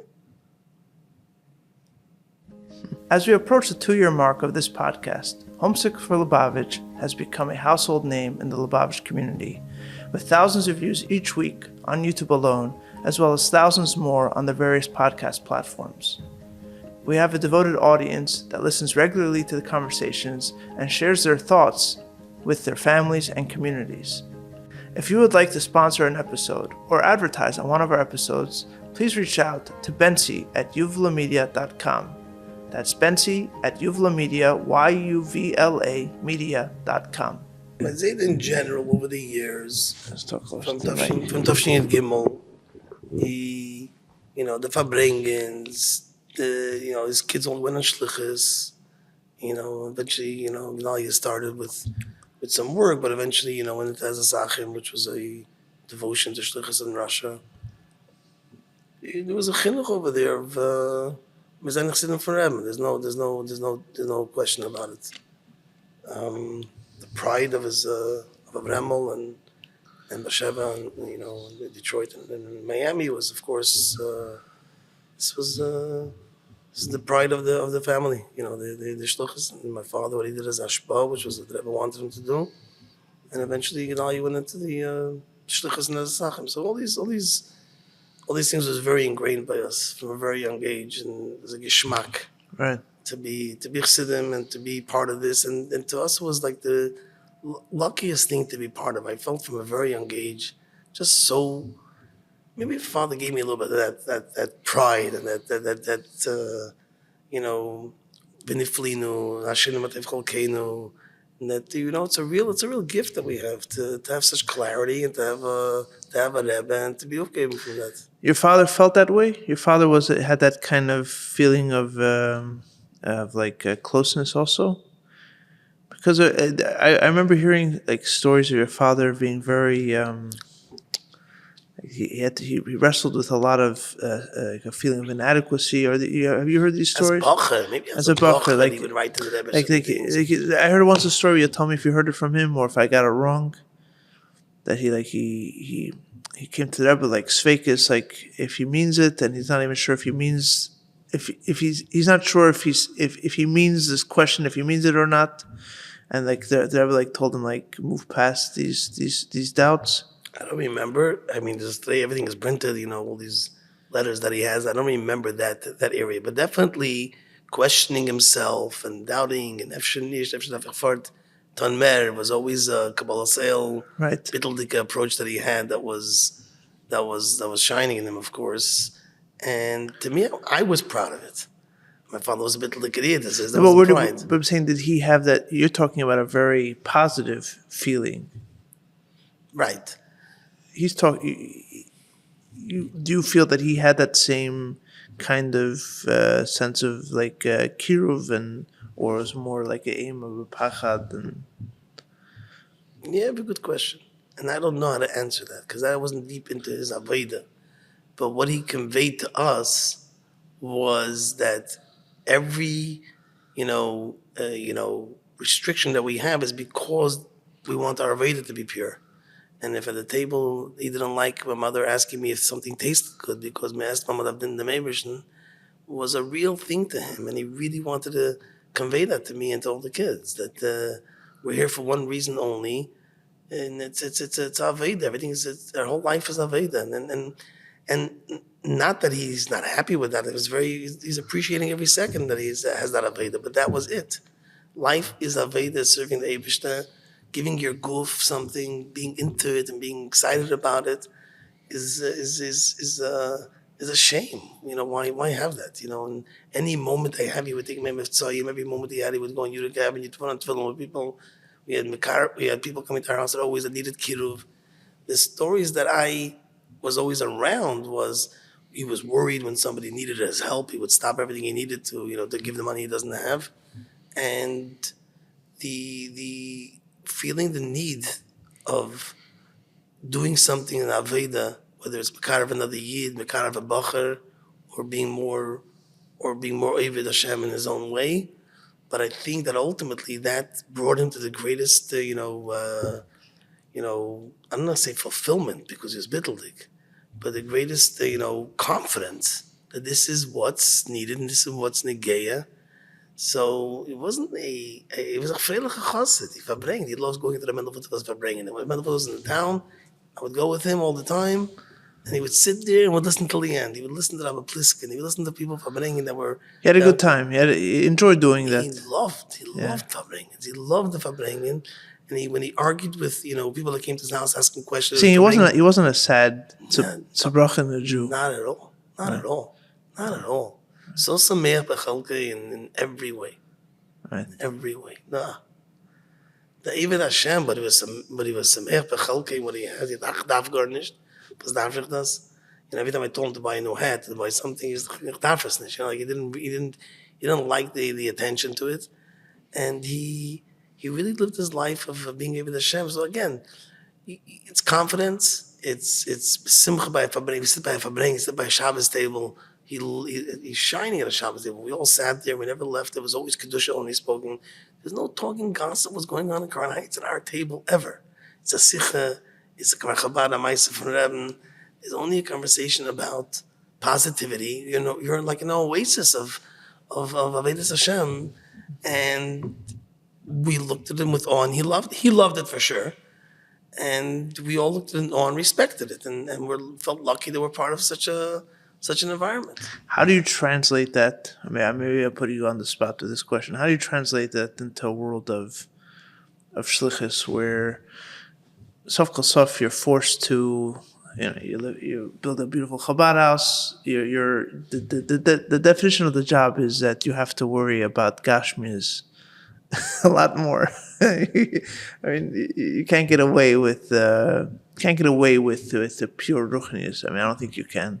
How do you, in your mind, how do you translate your father's zugang, and the way you raise your own children? Or beautiful question, and it's interesting that I think after his passing, and I was talking about the shloshim, that sometimes I think that I internalize it. I realize it more sometimes after his passing, even though he came here sometimes every year. You remember? I don't know if when you were here, Shavuos, he was here.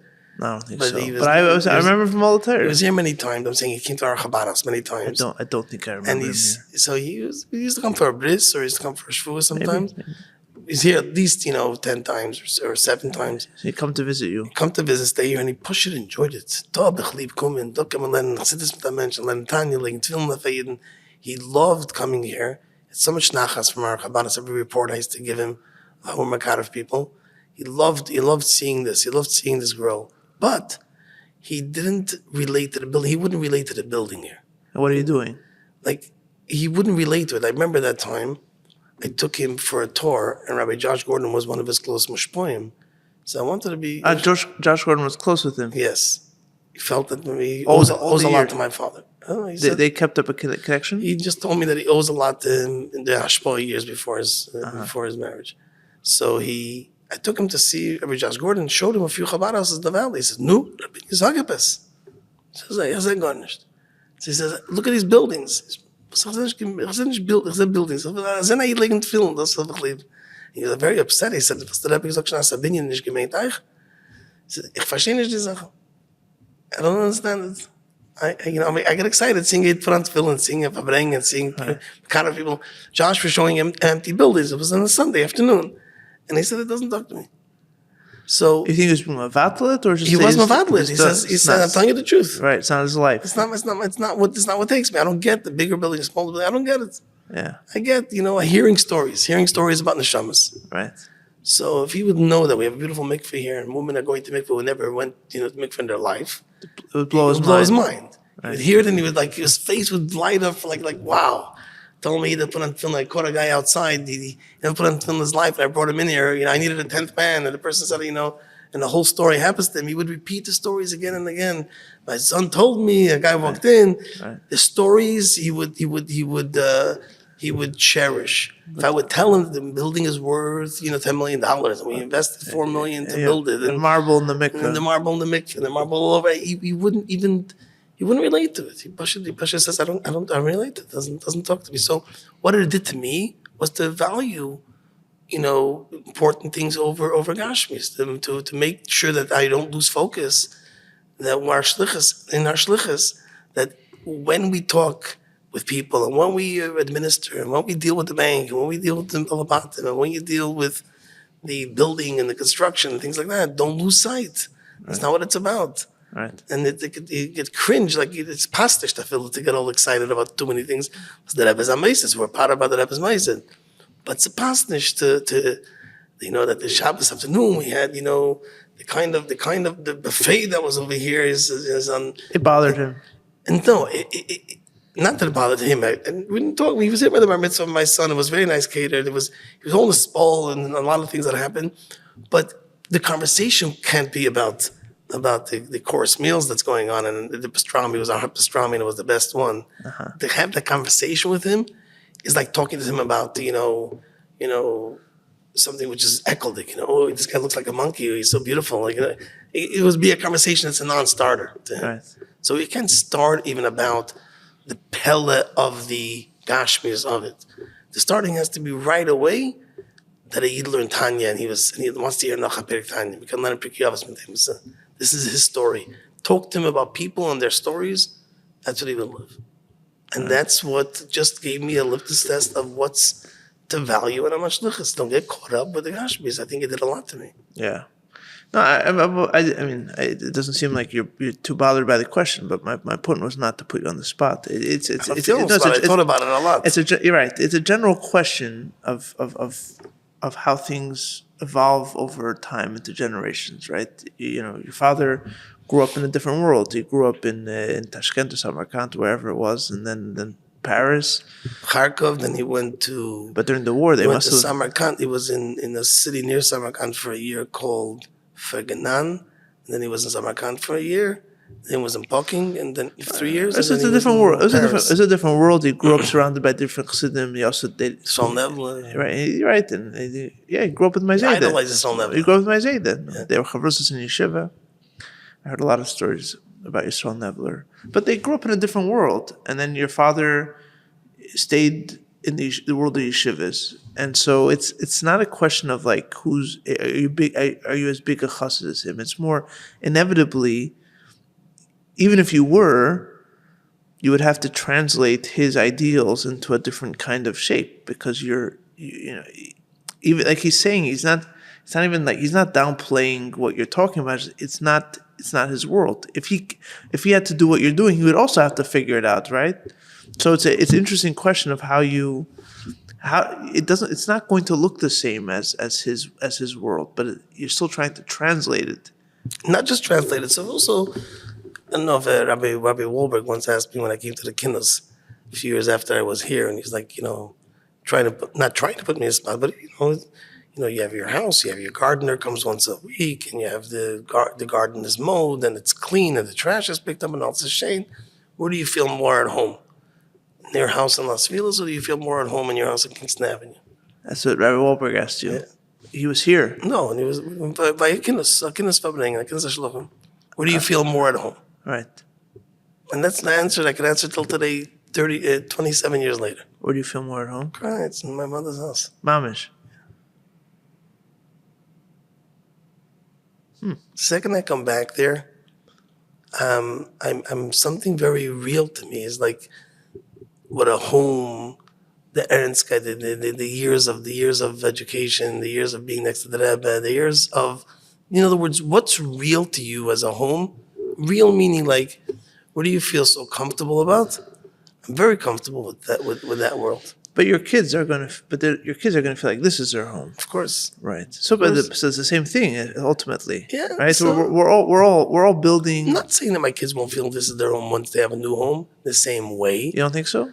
Not in the same way. It's not the same way because what I'm holding on to is that emes that I got looking at the Rebbe for years, that emes that I got being educated by my father, that emes that I got being in the room from chassidim, in growing up in Crown Heights, that I yearned. I also used to love being around the Fabrengen, whether it was even at Yale when I didn't like listen entirely to the Fabrengen, but it was just to be there, to be the L'chaim's Fabrengen, Avitas Kislev, just to be every place and every time, just to be right there. But you don't think your kids have something that they grew up from you that feels real to them because it's I hope so. I'm sure they do. But I don't think it's to that extent because it was more about what shlichus is important and how you will continue that in your life. But every child is going to grow up with something because you're born into it. So it's the most real thing to you. But I go back to it all the time. I never miss Gimel Tammuz against the shluchim, and many times throughout the year. So probably the physically going back there just reinstates it every once in a while. I'm not saying it's the same, but I think there's a similar thing that look, I grew up in Hong Kong, so in a way very similar to what your kids, like I didn't grow up in a chassidic community. I didn't grow up in, Neither is this. That's what I'm saying. I grew up in Eckvelt, if you're talking Lubavitcher geography. But there's for sure a certain reality to the Yiddishkeit that I grew up in because whatever my father's doubts may have been or whatever the things that he felt were not perfect, to me that was it. That was the most real. That was a Yiddishkeit that I didn't like. That was given to me. I didn't have to worry about it. That's what I saw. So there's for sure something. I think everybody has the Yiddishkeit or the version of chassidus that they grow up with, and there's something that will always feel more real about. I think. So I think also there's a little bit gap that we skipped over here that I think I could say more that I could own it. Is that before when I was 12 until Tafshin and Beis, or even afterwards till Tafshin and Vav and Zion, even though my father was the chossid that he was and he educated me at home, I really started making myself my own man. And he was a pnimi and I started doing a lot of chitzenias. What do you mean? I made him more about the room, about the Rebbe, just to be there all the davenings, to talk about what the Rebbe did, to find out more information that other people don't know, and to talk stories, and to just have the Chassidish Dvarim B'Teilim was an important part of my life all through my years of Mesifta and Bismedish, and afterwards on Shlichus, and coming back to 770 afterwards. So we're talking about a good 10 years of my life. That was, even though I was brought up in his house, but I again, I wasn't like a study by his Fabrengens or... What did he think about that? It bothered him. The mimush. Bothered him. What did you call it back then? Mimush, spitz. Spitz, mimush, or just wanting to Yaman chassidim. Yeah, I didn't write down Yamans, but I was able to tell people what's going on the whole time, and it was very orally, conversation with everybody in 770. And he felt that you were missing the point. He didn't say it clearly. Mashpiyim would tell me that, and the Mechanchim would tell me that I'm missing the point. You're looking at the Rebbe, and it's, the Rebbe is his rotzen and his depth, his learning, and you're just looking at an outer, chitzenis, like you're waiting for an hour for the Rebbe to come back from the oil and walking and saying Kaddish and walking in and walking out, and then what, But you weren't the only bacher doing that. I wasn't the only, but I wasn't extreme. But the mashpiyim were picking on you, or they're telling your whole group that this? So the word they were picking on me, yeah. They felt that you were going too far. And how do you look back at that today? I can't regret seeing the Rebbe so much. It's something I'm not asking you to regret. I'm not asking you to do anything. Obviously, they were right. Obviously, it's clearly in the Aveda that you have to sit and learn and not waste time. And then I put the mistake that was the Eibush that wants from you. There's no question. At the time, I was fooling myself. Right. This is what you enjoyed. That's what I enjoyed, and I did it. to a big extent, and it's so. One of my mashpiyim was Chaim Shpata says, Korf, I was bothering you the whole time, but you were smart. You got to see so much. So I'm not talking about smart and right. Right. I mean, that wasn't your kavanah at the time, I don't think, was it? Do you think subconsciously that's what you were trying to do? You're trying to store up? Not at all. Right. Never thought of it in that direction at all. You just enjoyed it. It came Just naturally. enjoy it. To me, it was so intensely urge and the ratzon to have it. That's what I mean. You came natural. It's Very natural. Very natural. Why would I miss it? There's something going on. How could I miss it? How could I not be there? And how can I not see that I have another time? And I just did it so often. But you knew your father didn't approve of it. Again, he respected his children a lot. He wouldn't be hard on me, and he said, he was worried. He used to once in a while have a serious conversation. My father was a person that it wasn't a lot of time. You think about the amount of hours he was fathering at home. He was in yeshiva most of the time. But when he was there, he was so present. That's all that mattered. So when he had a conversation, it was a very serious one. And it was never like everyday conversation. No, it wasn't like that. It was once in a while he would sit down and say, what's going on. And I wasn't showing much Kabbalah Sel to accept it. I just wanted it. You weren't showing Kabbalah Sel to him? To him, yeah. I'm going to accept the change all of a sudden. It was just building more and more as I was going. I started knowing more, and I started having that trend in seeing it more. And the more my mashpiyim, or not mashpiyim, so more menalim or teachers or mashgichim would present it, the more I would be emboldened to have more of it. Right. I was going to the Rebbe's house. The Rebbe Dam B'di Amid was doing yeshiva, and I got in. To get in was always chokhmas and dealing with people that are in charge of the seder, and it's a whole strategies, and then being that chevraman that gets in and doing the whole time that was on my mind. How am I going to be the best placed and the best? Right. So you're bringing this up to say, if I understand it correctly, I didn't make myself. You're not trying to copy your father. Right. You're right. So he gave me a chinuch till my bar mitzvah very strongly. From my bar mitzvah till my marriage, in Eretz Zachen, we had that avir. I was always by Shabbos table. I was always by his environment. I left the Seder to see the Rebbe come out. How many people did that?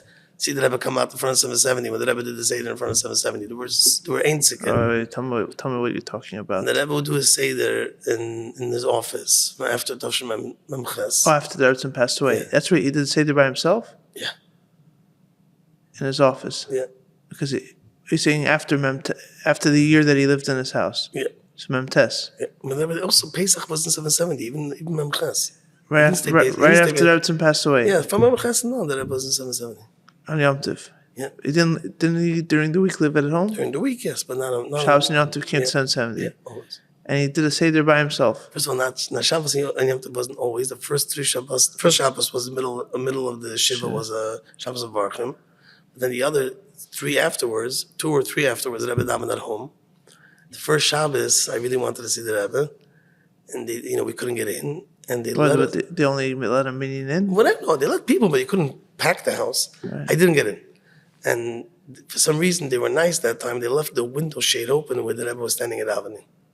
So window shade open, and the screen was there, and the Rebbe pointed that they should give us a siddur to daven. You can't carry outside. Right. So Zalman was standing there, and he put the siddur by the window.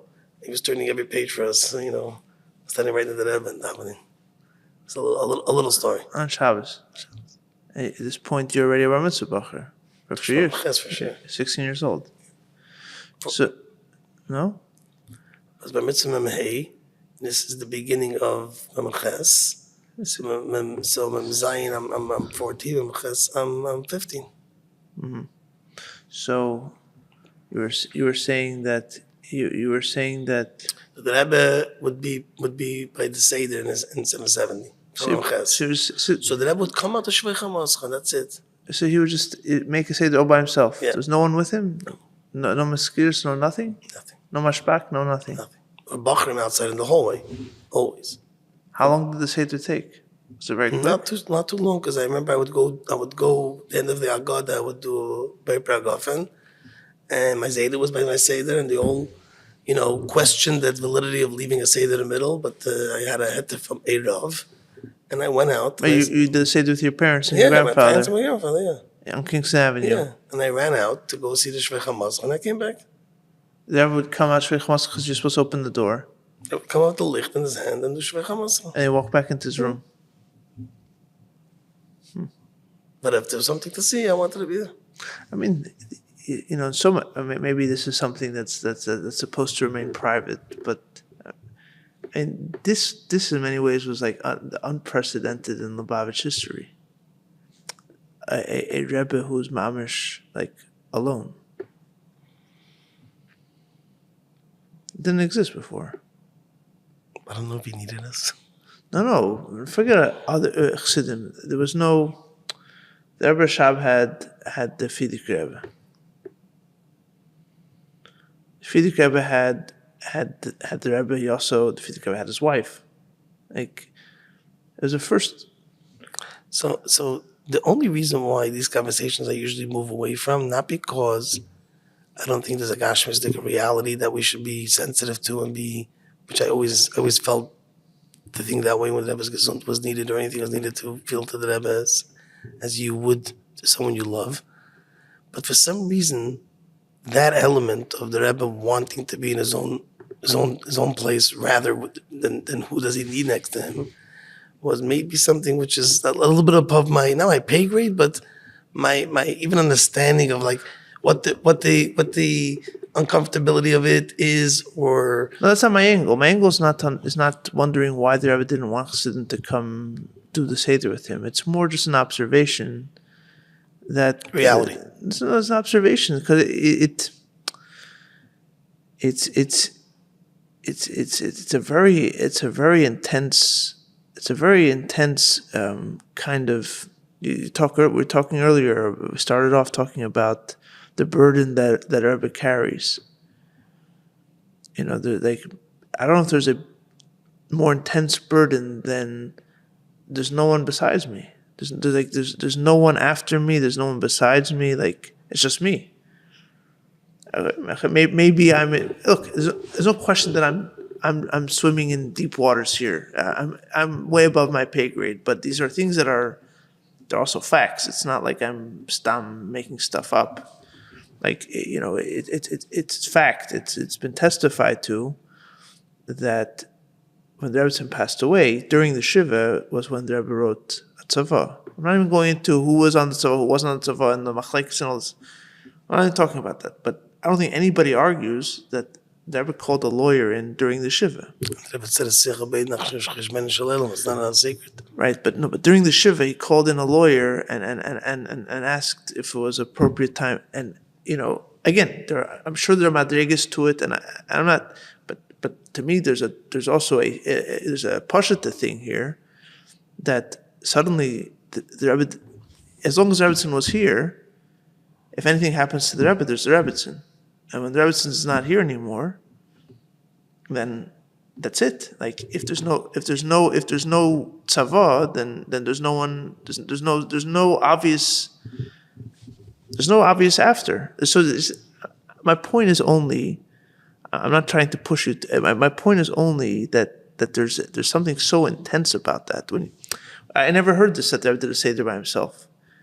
It's almost it's the feeling that I have about it is just like the weight of loneliness almost. Did he need me? No, or you? No, that's not my point. I'm not saying that. That's not my point. Literally, mom is not my point. But the fact is that to have to do that by yourself is something. So I would venture to do like just like I was. You're not makabel. Not makabel because not just because I'm not being makabel. My brain works, or my thinking about it works in a very different direction. When you look at the Rebbe as a Ish Ruchni, and every moment in the life the Rebbe sees things in another lens that we all see. The Rebbe sees things in a very Ruchnistic time, and it's not about what the Rebbe's tutuf during a Seder is beyond any of our imaginations could even have. And what the Rebbe does in his private time, in his office most of the time, whether it's all the letters and all the learning and all the the things that the Rebbe did alone in his own moment, in his own time, for the Klal Yisrael, for the world, and continue doing that during the Seder and before the Seder and after the Seder. He's the part that mitzvah davening is like a Yom Kippur. So the amazement of it being a Seder where we're so used to being with a family and trying to attribute that as a lacking in the Rebbe's world, to me, my brain doesn't even go there. So it's more about, the Rebbe's entire time, the burden of chassidim, the burden of Klal Yisrael, the being Mashiach, and he was continuing to do that the minute before the Seder, the minute after the Seder. Can I push back a little bit? Okay. No, I had that very strongly, but I also always allowed myself to feel every time there was a gesund, when it hurt the Rebbe to stand by dollars, or it hurt the Rebbe to walk into the davening, and after noon based on Dalid, every moment was agony in myself. I was so in pain, just knowing how much the Rebbe is suffering.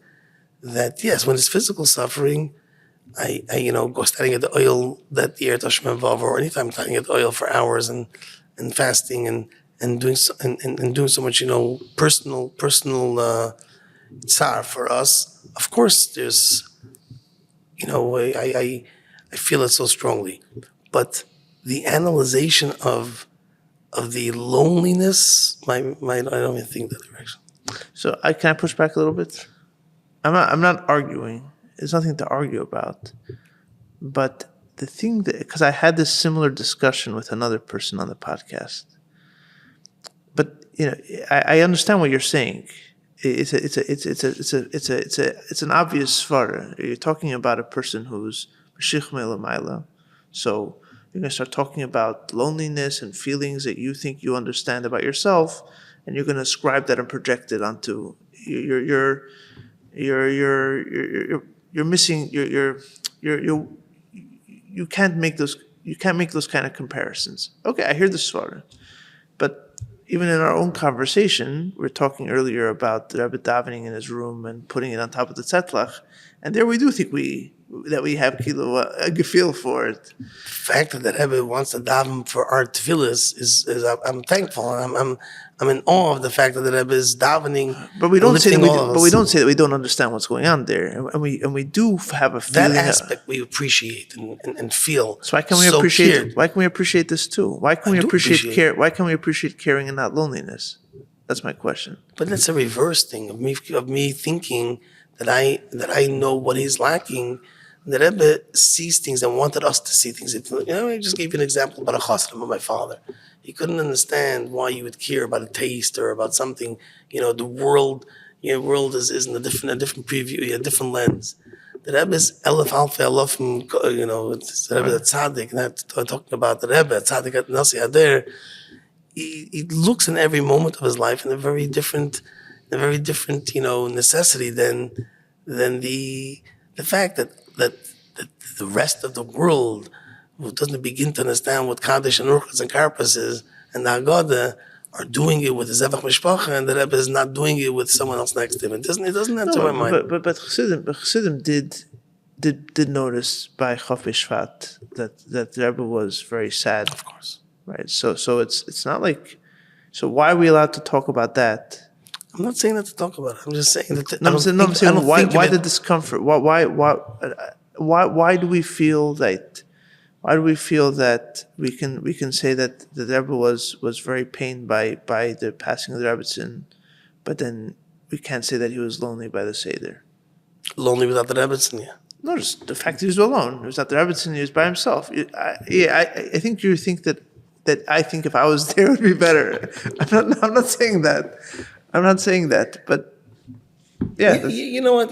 You have a valid pushback, and the reason why certain things I'll venture to better appreciate that there's an intense need to do what's needed for Klal Yisrael, and then in the Kedushitic way every moment of the Rebbe, in the room, out of the room, in every second of the Rebbe's life, that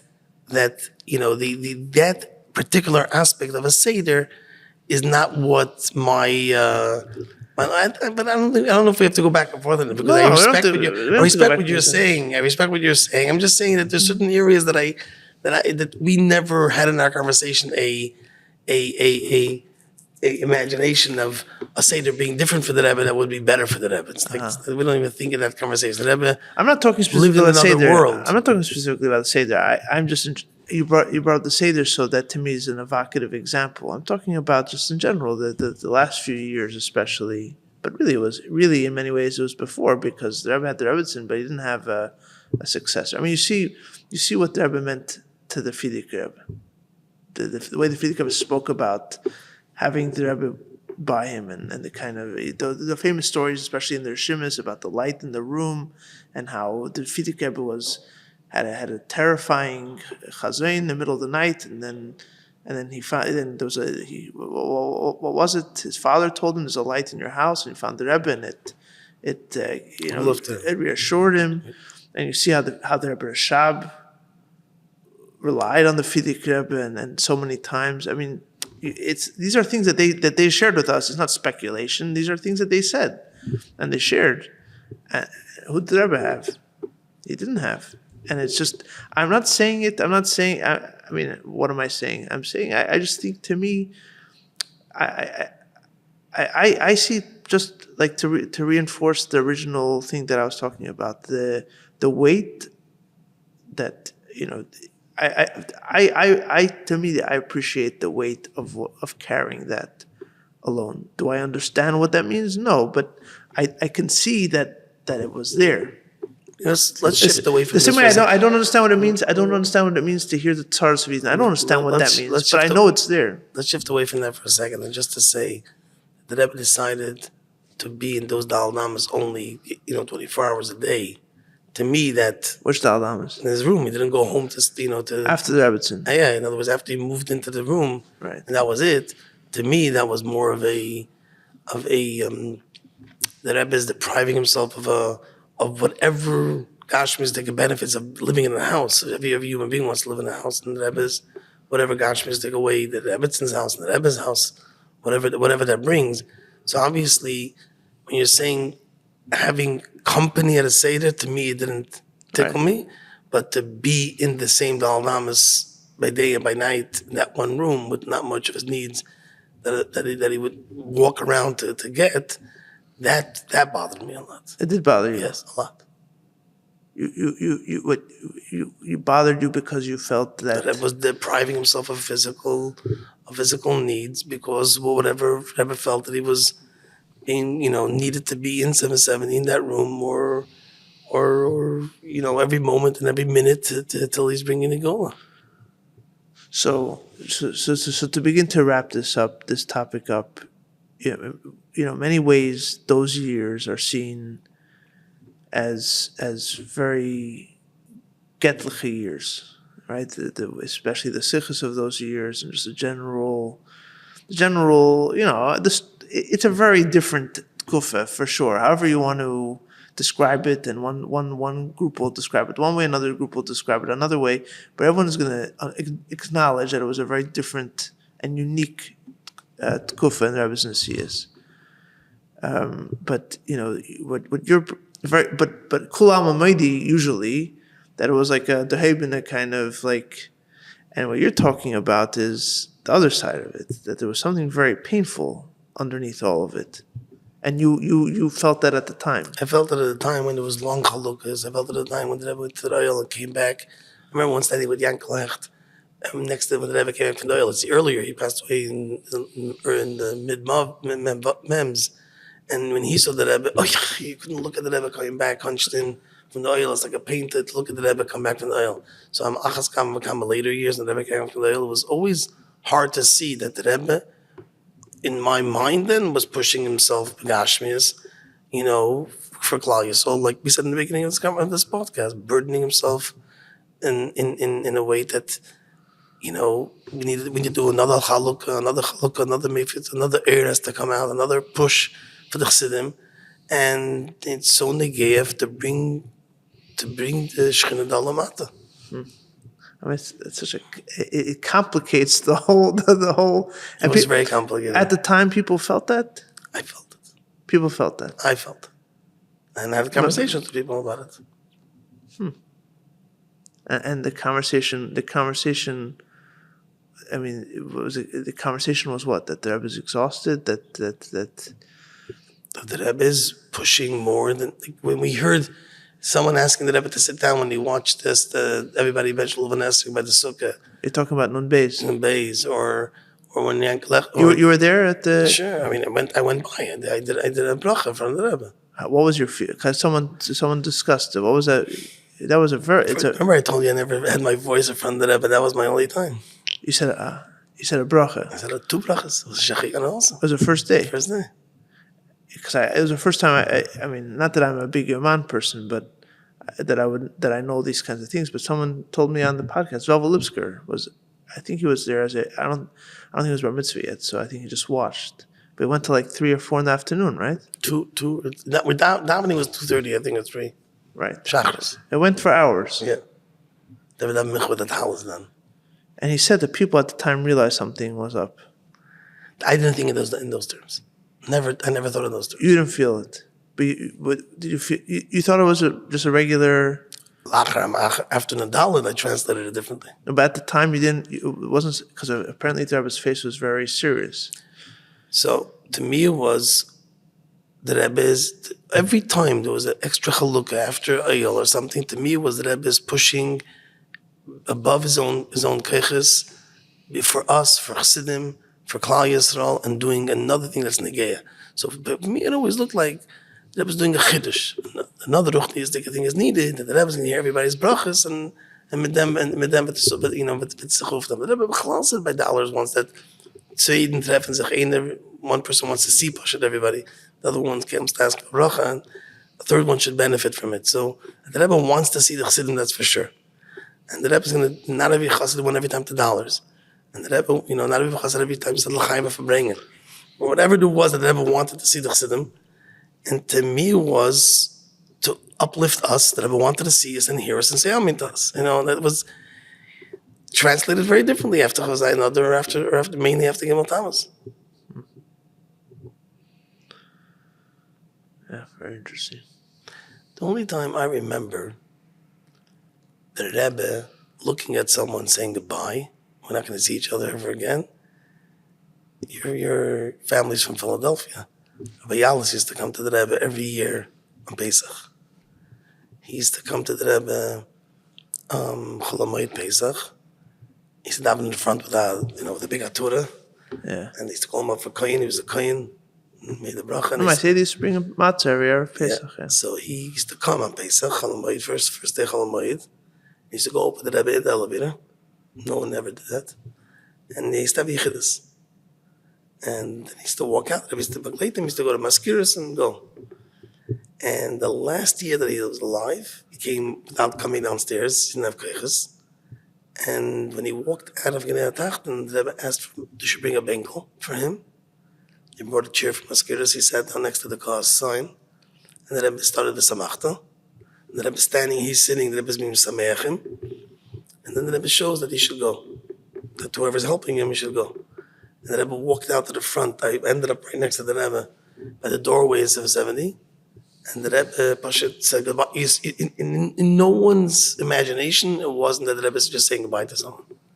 Like a final goodbye. Final goodbye. Yeah, there was no question. You felt it at the time? At the time. I walked out, the Rebbe walked in, and I said, "Whoa, I just witnessed the Rebbe saying goodbye to someone." Those the words came out of my mouth. It was like not even you looked in the Rebbe's face, like the things that you were imagining, that you were describing right now, would be the Rebbe saying to a chossid, that it's his last time coming in Yechidus. Right. And he saw it because he was walking backwards all the way to the car, and every time he would lift up his head to look at the Rebbe, and you saw the worriness in his eyes. And Rabbi Yalis sensed it too. I didn't speak to him, but I'm sure. Right, maar zei de Shantav, I mean, I don't know if it's the same description. Maar Elta zei Ben Shantav also. He was told he knew I don't know if he got a goodbye, but before I think Rosh Hashanah of the year that he passed away or something like that, the Rebbe made it clear to him that he should get his affairs in order, and he knew that time was up. But I think you're talking about something else here. Yeah, you're talking about, you see the Av of the Rebbe lifting up everybody. You see the Rebbe looking at someone with such care and that, I know this is time to go. Then it was El Yid, he was in his high 90s. But I'm just saying that it was something that you see. I don't mean to wrap things up, but I think from the beginning till the end, we constantly repeated that there wasn't a contradiction, but it was one supporting the other. As much as there was a love that I felt by the Rebbe and to the Rebbe, as much as I had sometimes interpretations or Letzachai doesn't versteht was Tutzach, and it was so beyond us. I always, had it combined with such a, clarity that there's Tachas HaKavanim B'Yis Eilam. And the Rebbe was sent down as the Moshe Rabbeinu of our generation to do something and inspire us. All the sidetracks that we're sidetracked by, or even sidetracked in the Kedusha, doesn't come in any way in place of what our Haveda is, our Shlichus is. And that's why when it came to go on Shlichus, it wasn't like even a Havam. And I remember when the Rebbe was in the hospital after the Nom Beis, and my friends were coming with me who I never used to miss being in 770. I never went home since the Rebbe was sick. I stayed in cars, I stayed in offices upstairs. I was acting crazy, how much I didn't want to leave 770. And When the Rebbe was in 770. yeah, first when the Rebbe was 770, then the Rebbe went to the hospital the first time. And guys were asking me, how are you going on Shlichus to Miami? Because, that my was Shidal all day, I go on Shlichus. And I said, my whole life I was waiting to become so close to the Rebbe that I could be a shliach. That's just a loss of clarity to say I don't want to be his shliach. This is my opportunity to have that shliach shalom kamesei. There's not even a question that I'm going to shlichus. And I went away for 2 years to Miami during the time that I would have been, I went from being soaked in cars and in offices, not going home from Chazayin Adar to an Elul, from the beginning of Elul, to Shchedesh Elul, going away to another state and just being there, because that's what was Matzah. Right. And it was a dichotomy, and people question me why I'm doing it. No, I don't see the stira. I think I'm just approaching it from the other side. Maybe that's a problem, in some people's opinion. But I think I'm just approaching it from the other side. I think both are true, right? I think there are inyanim ruchnim that are obviously true, and especially when you're talking about an ish ruchni, the ruchnistic parts of him and the ruchnistic parts of his life are even more pronounced and even more, apparent. But there's also a gashmistic side, right? And so you could talk about the Rebbe's care, the Rebbe's ava to Avos Yisrael as a ruchnistic thing, and it's true. I'm not here to be cynical about that. But there's also a person that has to carry that. Like there's a Rebbe who cares about Yidden enough that at an age where it's hard for him to stand, he spends hours at the oil reading Tetlach. But there's a person who comes back limping because of it, and it's not a stira. That's the whole point. The point is that we're in agreement. What? We're in agreement. I'm just approaching from the other side. It's I think where it hits me personally is when because I'm just approaching it from the side of I'm typhus a keli from I'm typhus the idea from the keli of it. Maybe because it's my shortcoming or whatever it is, but that's how I see it. That's what impresses me. What impresses me, or what really affects me when I think about it, is just the burden that these ideas take on a person, begashmis. Right? There's like the story I mentioned earlier. They never cared about his brother, but his shirt became black as a result. Right? There's always a cost to any choice a person makes. Like even a tzaddik makes a choice. At the end of the day, a tzaddik is put into a guf, and there's always going to be a choice. There's always going to be, until Mashiach comes, there's always going to be a trade-off. But a tzaddik constantly puts the other person and the Inyan Ruchni as a choice, even if the trade-off is at his own expense. And I don't see that as a. I don't see the approach to. I don't see approaching it that way as some kind of diminishment of it. Verkehrt. So everybody has their red line of where they think, it's a chassid that you understand what he needs or doesn't need. That everyone said himself about. He bought the Rebbe a new car, and I was standing over there when they brought the new car. We're supposed to have all bells and whistles, everything the Rebbe needed. When was this? Memvav also. All this is Memhei Memvav. Like it's before When the Lubavitcher got rich. someone gave it to the Rebbe, and I was standing right near the Rebbe. The Rebbe asked Yudel was it does. Says he said we gave him the Rebbe Matana. Says sag ihm ze mat cinematography sicher und bringt sich die Kar was mir gefahren nachten. And I was standing right near the Rebbe there, during that time. And a certain Fabringen afterwards, the Rebbe said... Wait, so the Rebbe didn't take the new car? The Rebbe didn't take the new car. The Rebbe said, bring the car from was mir gefahren nachten. So the Yidel had to take all his work out of it. The briefcases, he had some typewriters that he had there. He had a phone in there, I think, also. Yeah, so there's everything was in the form of a suitcase. And he took everything out from the trunk and put it into the other one. It took time. The Rebbe was just standing there. So whatever happened to the new car? The Rebbe said to give it to chossid Halberstam and nothing Gan Eden, and to use it as a chauffeur after the test. I think I don't know if the Rebbe said to give them after Mamches. They gave it to him as a job to be a chauffeur. Of? No, to have an income after the Rebbe said where he had no work. So not to drive the Rebbe around. No. Till Mamtes it was not used by anybody, and then it was given to him. So the Rebbe never used it. Even later, when that car broke, they ended up leasing other cars. Never happened that car. I don't know why. The Rebbe didn't take it. And then by Fabringen, the Rebbe said something, I don't remember the words, but it was, Mont, the kochen sich Mashiach, and was liegt ik up in a car? And was sagt man, the cushion is given by his own car. And then the Rebbe said, I don't know, it's like, I took it that way. Like, the Rebbe was talking about his own self, like he's not saying he doesn't want certain things. He's saying that was a green apple, like, it's not my thing. It's not what I want. So obviously the Rebbe is not saying that he likes green apples and he doesn't like red apples. He was more saying that we're just not getting it with the things that he needs or he wants. It's like, we have to fliegen in Sachen was man sich, what man von uns. And the fact that I'm saying I don't want it is not because it's the green apple. I don't need a green apple. I'm fine with the red apple because I don't need it. But it's somewhere where he expected us to stay focused. That the kind of things that you're going to make him happy with is not the kind of things that we think is needed. If the cushion's good or the comfy of the car, it's not what I want. It's not what I need. Right. And so that's just sometimes that I try to not let my line blur when I talks about Rebbe's pain. It's felt all the time. We said Tillim and when Rebbe's gesund and Tillim during so the Rebbe's pain during the court case in Tashemim Vav, and you saw Rebbe's pain during times like that, going to Levias, and sometimes you saw the Rebbe the pain, and you felt it, and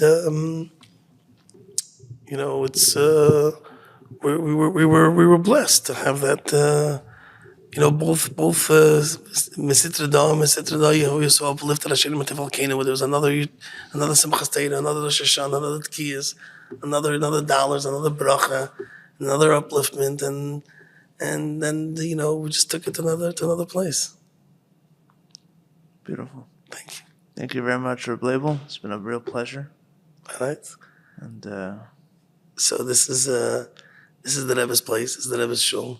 Yes, sir. Whenever you see chandeliers or you see marble in the mikveh and you see nice things here, it's that the Rebbe's place has to be beautiful.